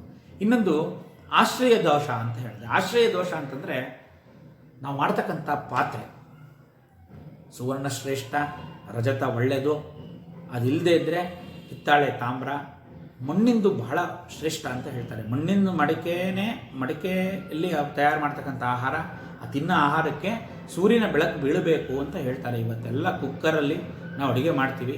ವಿಜ್ಞಾನ ಅದು ಹೇಳಿದೆ, ಆ ಅಲ್ಯೂಮಿನಿಯಂ ಕುಕ್ಕರಲ್ಲಿ ತಿನ್ನಲೇಬಾರ್ದು ಅಂತ ಹೇಳ್ತಾರೆ. ಇರಲಿ, ಅದೇನೇ ಇರಲಿ, ಆ ಪಾತ್ರ ದೋಷ ಅಂತ ಬರುತ್ತೆ. ಈಗ ಉದಾಹರಣೆಗೆ ತಾಮ್ರದ ಪದಾರ್ಥದಲ್ಲಿ ಹಾಲು, ಹಣ್ಣು ಇತ್ಯಾದಿಗಳು ನೀಡಬಾರ್ದು.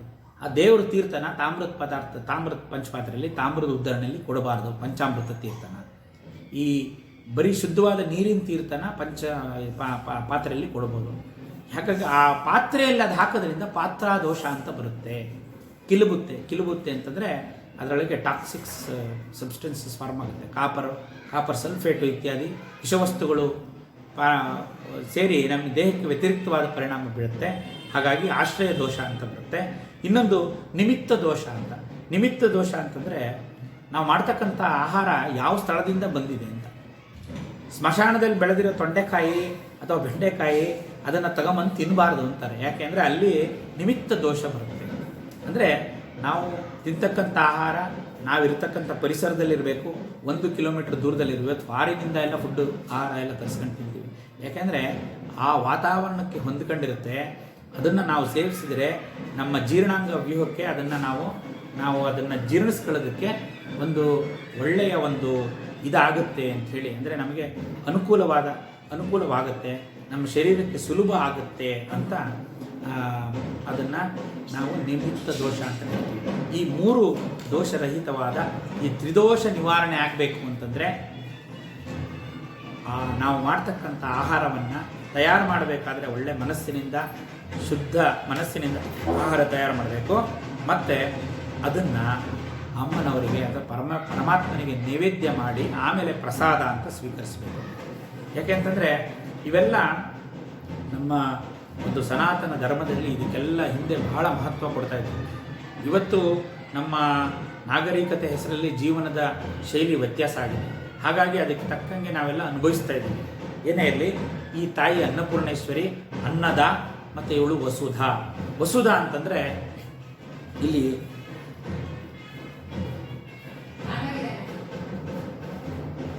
ವಸುಧಾ ಅಂತಂದರೆ, ವಸು ಅಂದರೆ ಸಂಪತ್ತು ಅಥವಾ ಸುವರ್ಣ ಅಂತ ಕರೀತಾರೆ. ಈ ಸಂಪದವನ್ನ ವಸು ದಾನಂ ದದಾತಿ ಇತಿ ವಸುಧಾ ಅಂತ ನಿರ್ವಚನ ಇದೆ. ಯಾರು ಸಂಪತ್ತನ್ನು, ಸುವರ್ಣವನ್ನು, ಸಂಪತ್ತನ್ನು, ಐಶ್ವರ್ಯವನ್ನು ಪ್ರದಾನ ಮಾಡ್ತಾಳೆ ಅವಳು ವಸುಧಾ ಅಂತ. ಇಲ್ಲಿ ಅನಾದೋ ವಸುಧಾ ಮಹಾನ್ ಅಜ ಆತ್ಮ ಅಂತ ಬೃಹದಾರಣ್ಯಕ ಉಪನಿಷತ್ತಿನಲ್ಲಿ ಒಂದು ವಾಕ್ಯ ಬರುತ್ತೆ. ಆ ರೀತಿ ಇಲ್ಲಿ ವಸು ಅಂತಂದರೆ ಇನ್ನೊಂದು ಅರ್ಥ, ವಸುಂಧರ ಅಂತಂದರೆ ಭೂಮಿಗೂ ವಸುಂಧರ ಅಂತ ಕರೀತಾರೆ. ಅಂದರೆ ಅಭಿವೃದ್ಧಿಯನ್ನು ಹೊಂದತಕ್ಕಂಥವಳು ತಾಯಿ, ಮತ್ತು ನಮ್ಮನ್ನೆಲ್ಲ ಧರಿಸಿರ್ತಕ್ಕಂಥವಳು. ಇಲ್ಲಾದ್ರಿಂದ ಭೂಮಿಗೂ ವಸುಧ ಅಂತ ಕರೀತಾರೆ.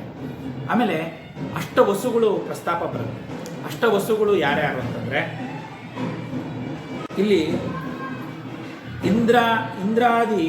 ಇಂದ್ರ ಅಧಿನಾಯಕನಾಗಿರ್ತಕ್ಕಂಥ 8 ವೈದಿಕ ದೇವತಾ ಸ್ವರೂಪನೇ ಅವ್ರನ್ನ ವಸುಗಳು ಅಂತ ಕರೀತಾರೆ. ಅಷ್ಟವಸುಗಳಿದ್ದಾರೆ. ಅಷ್ಟವಸುಗಳು ಯಾರಿದ್ದಾರೆ? ಆಪ, ನೀರು ಒಬ್ಬ ವಸು. ಧ್ರುವ ನಕ್ಷತ್ರ ಅವನೊಬ್ಬ ವಸು. ಸೋಮ ಅಥವಾ ಚಂದ್ರ. ಭವ ಅಥವಾ ಧರ ಭೂಮಿ. ಅನಿಲ ವಾಯು. ಅನಲ ಅಗ್ನಿ. ಪ್ರತ್ಯೂಷ ಅಂದರೆ ಸೂರ್ಯ. ಪ್ರಭಾಸ ಅಂದರೆ ಸೂರ್ಯನ ಬೆಳಕು. ಪ್ರತ್ಯೂಷ, ಪ್ರಭಾಸ. ಇವಿಷ್ಟು ವಿಷ್ಣು ಪುರಾಣದ ಪ್ರಕಾರ ಇವರು ಅಷ್ಟವಸುಗಳು ಅಂತ ಕರೀತಾರೆ. ವಸುಧ ಅಂದರೆ ಈ ವಸು ಸ್ವರೂಪಿಣಿ. ಅದರಲ್ಲೂ ಆ ಭೂಮಿಯ ಸ್ವರೂಪಿಣಿ, ವಸುಂಧರಾ ಸ್ವರೂಪಿಣಿಯಾದ ತಾಯಿ ಇವಳು ವಸುಧಾ. ಮುಂದಿನ ನಾಮ ವೃದ್ಧ.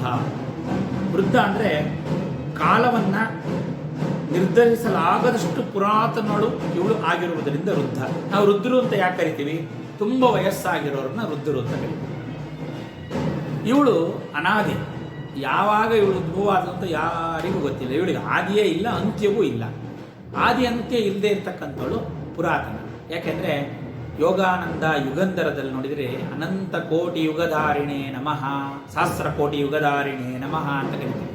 ಆ ಸಹಸ್ರ ಕೋಟಿ ಯುಗ ಅದಕ್ಕಿಂತ ಅಪರಿಮಿತವಾಗಿರ್ತಕ್ಕಂಥ ಯುಗ ಧಾರಣೆಯನ್ನು, ಯುಗವನ್ನು ಅಂದರೆ ಆ ಕಾಲದಿಂದ ಇರ್ತಕ್ಕಂಥವಳು. ಆದ್ದರಿಂದ ಇವಳೇ ಎಲ್ಡರ್ ಅಂದರೆ ವೃದ್ಧ ಅಂತಂದರೆ ಅತಿ ಪುರಾತನಳು ಇವಳು. ಮತ್ತು ತುಂಬ ವಯಸ್ಸಾಗಿರ್ತಕ್ಕಂಥವಳು, ಅಗ್ರಗಣ್ಯಳು ಅಂತ. ಇದನ್ನೇ ರುದ್ರದಲ್ಲಿ ನಮೋ ವೃದ್ಧಾಯ ಚ ಸಮೃದ್ಧನೇ ಚ ನಮೋ ಅಂತ ಬರುತ್ತೆ. ವೃದ್ಧಾಯ ಚ ಸಮೃದ್ಧನೇ ಚ. ಪರಮೇಶ್ವರನೂ ಅಷ್ಟೇ. ಅಮ್ಮನವರಿಗೆ ಎಷ್ಟು ವಯಸ್ಸಾಗಿದೆ, ಪರಮೇಶ್ವರನಿಗೂ ಅಷ್ಟೇ ವಯಸ್ಸಾಗಿದೆ. ಇವಳು ಎಷ್ಟು ಅನಾದಿಯೋ ಅವನು ಪರಮೇಶ್ವರನು ಅಷ್ಟೇ ಅನಾದಿ. ಹಾಗಾಗಿ ಇಬ್ಬರು ವೃದ್ಧ ಪರಮೇಶ್ವರ. ವೃದ್ಧ ಸ್ತ್ರೀ ರೂಪ, ಅವನ ಪುಂರೂಪ, ಸ್ತ್ರೀ ರೂಪ. ಆದ್ದರಿಂದ ಇವಳು ವೃದ್ಧ. ಇಲ್ಲಿ ಈ 3 ನಾಮ ಅನ್ನದ, ವಸುಧ, ವೃದ್ಧ, ಇದರಲ್ಲಿ ಬಹಳ ಒಂದು ಅದ್ಭುತವನ್ನು ನಾವಿಲ್ಲಿ ಗಮನಿಸಬೇಕು. ಈ 3 ನಾಮಗಳಲ್ಲೂ ಧಕಾರವನ್ನು ನಿಕ್ಷೇಪ ಮಾಡಿದ್ದಾರೆ. ಬೀಜಾಕ್ಷರ ನಿಕ್ಷೇಪವಾಗಿದೆ. ಹಾಗಾಗಿ ಇದೊಂದು ವಿಶೇಷವಾದ ನಾಮ. ಅದಕ್ಕೆ ಈ ಒಂದು ನಾಮ ಅನುಸಂಧಾನ ಮಾಡೋದ್ರಿಂದ ಈ ಒಂದು ಅನ್ನದ, ವಸುಧ, ವೃದ್ಧ ಆಗಿರ್ತಕ್ಕಂಥ ಈ ತಾಯಿಯ ಉಪಾಸನೆ ಮಾಡೋದ್ರಿಂದ ನಮಗೊಂದು ವಿಶೇಷ. ಅವಳ ಸ್ವರೂಪ ಏನು ಅಂತಂದರೆ ಬ್ರಹ್ಮಾತ್ಮೈಕ್ಯ ಸ್ವರೂಪಿಣಿ. ಅದ್ಭುತವಾದ ನಾಮ ಬ್ರಹ್ಮಾತ್ಮೈಕ್ಯ ಸ್ವರೂಪಿಣಿ. ಇಲ್ಲಿ ತಕ್ಷಣವೇ ನಮಗೆ ಸ್ಥೂಲ ವಿಚಾರಗಳನ್ನು, ಪ್ರಾಪಂಚಿಕ ವಿಚಾರಗಳನ್ನು ನಾವು ವಿಚಾರ ಮಾಡ್ತಿದ್ದಂಗೆ ವಶಿನ್ಯಾದಿ ದೇವತೆಗಳು ನಮ್ಮನ್ನು ಕರೆಕ್ಟ್ ತಗೊಂಡೋಗಿ ನಿರಾಕಾರ ನಿರ್ಗುಣಕ್ಕೆ ತಗೊಂಡೋಗ್ತಾರೆ. ನಿರಾಕಾರ ನಿರ್ಗುಣ ವಿಚಾರ ಮಾಡ್ತಿದ್ದಂಗೆ ಎಳಕೊಂಬಂದು ಮತ್ತೆ ಸಗುಣ ಸಾಕಾರಕ್ಕೆ ಬಿಡ್ತಾರೆ. ಅದು ಒಂದು ಅದ್ಭುತ ವಶಿನ್ಯಾದಿ ವಾಗ್ದೇವತೆಗಳ ಚಮತ್ಕಾರ.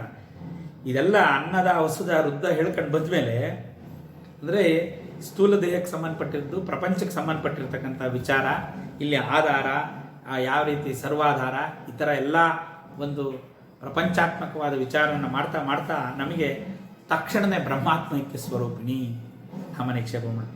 ಬ್ರಹ್ಮ ಆತ್ಮ ಇವೆರಡೂ ಒಂದೇ. ಆ ಬ್ರಹ್ಮಾತ್ಮ ಐಕ್ಯ ಅಂದರೆ ಶಿವಶಕ್ತ್ಯಾತ್ಮೈಕ್ಯ ಸ್ವರೂಪಿಣಿ. ಆದ್ದರಿಂದ ಬ್ರಹ್ಮ ಮತ್ತು ಆತ್ಮ ಎರಡು ಒಂದೇ ಅಂತಕ್ಕಂಥ ತತ್ವದಲ್ಲಿ ಇವಳು ನಿಂತಿರೋದ್ರಿಂದ ಇವಳು ಬ್ರಹ್ಮಾತ್ಮೈಕ್ಯ ಸ್ವರೂಪಿಣಿ ಅಂತ.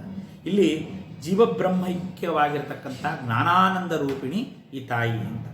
ಇಲ್ಲಿ ಅಹಂ ಬ್ರಹ್ಮಾಸ್ಮಿ, ಪ್ರಜ್ಞಾನಂ ಬ್ರಹ್ಮ, ಸರ್ವಂ ಖಲು ಇದಂ ಬ್ರಹ್ಮ, ಈ ಎಲ್ಲದರ ಸ್ವರೂಪಿಣಿನೇ ಬ್ರಹ್ಮಾತ್ಮೈಕ್ಯ ಸ್ವರೂಪಿಣಿ ಅಂತ. ಅಹಂ ಬ್ರಹ್ಮಾಸ್ಮಿ, ಪ್ರಜ್ಞಾನಂ ಬ್ರಹ್ಮ, ಸರ್ವಂ ಖಲು ಇದಂ ಬ್ರಹ್ಮ, ತತ್ವಮಸಿ, ಇಂಥ ಮಹಾವಾಕ್ಯಗಳೇನಿದೆ ಇದೆಲ್ಲ ಅವರ ಸ್ವರೂಪವೇ ಬ್ರಹ್ಮಾತ್ಮೈಕ್ಯ ಸ್ವರೂಪಿಣಿ. ಇದನ್ನೇ ಸೋಹಂ ಸ್ವರೂಪಿಣಿ ಅಂತ ಕರೀತಾರೆ. ಇಲ್ಲೊಂದು ವಿಶೇಷಣ ನಾವು ಗಮನಿಸಬೇಕು. ಈ ಒಂದು ಸಾವಿತ್ರಿ ವಿದ್ಯೆಯಲ್ಲಿ ಈ ಸೋಹಂ ಸ್ವರೂಪಿಣಿ ಅಂತ ಕರೀತಾರೆ. ಸೋಹಂ ಸ್ವರೂಪಿಣಿ ಅಂದರೆ ಅಜಪ ಮಂತ್ರ ಸ್ವರೂಪಿಣಿ. ಆ ಅಜಪ ಮಂತ್ರವನ್ನು ಅನುಷ್ಠಾನ ಮಾಡ್ತಕ್ಕಂಥ ರಹಸ್ಯ ನಿಕ್ಷೇಪವಾಗಿರ್ತಕ್ಕಂಥ ನಾಮ. ಈ ಬ್ರಹ್ಮಾತ್ಮೈಕ್ಯ ಸ್ವರೂಪಕ್ಕೆ ನಾವು ಯಾವಾಗ ಹೋಗ್ತೀವಿ ಅಂತ ಅಂದರೆ, ಇಲ್ಲಿ ಯೋಗಿನಿ, ಯೋಗದ, ಯೋಗ್ಯ, ಯೋಗಾನಂದ, ಆ ಯೋಗ ಮಾರ್ಗದಲ್ಲಿ ಬ್ರಹ್ಮಾತ್ಮೈಕ್ಯ ಸ್ವರೂಪಕ್ಕೆ ಹೋಗಬೇಕು ಅಂತ ತೋರಿಸ್ತಾ ಇದ್ದಾರೆ. ಅದಕ್ಕೆ ಇನ್ನು ಮಂತ್ರ ಮಾರ್ಗದಲ್ಲಿ ಬಂದರೆ ಅಜಪ ಮಂತ್ರದಲ್ಲಿ ಹೋಗಬೇಕು. ಇವೆಲ್ಲ ಸೇರಿಸಿ ನಾವು ಮಾಡ್ತಕ್ಕಂಥ ಒಂದು ಇದು.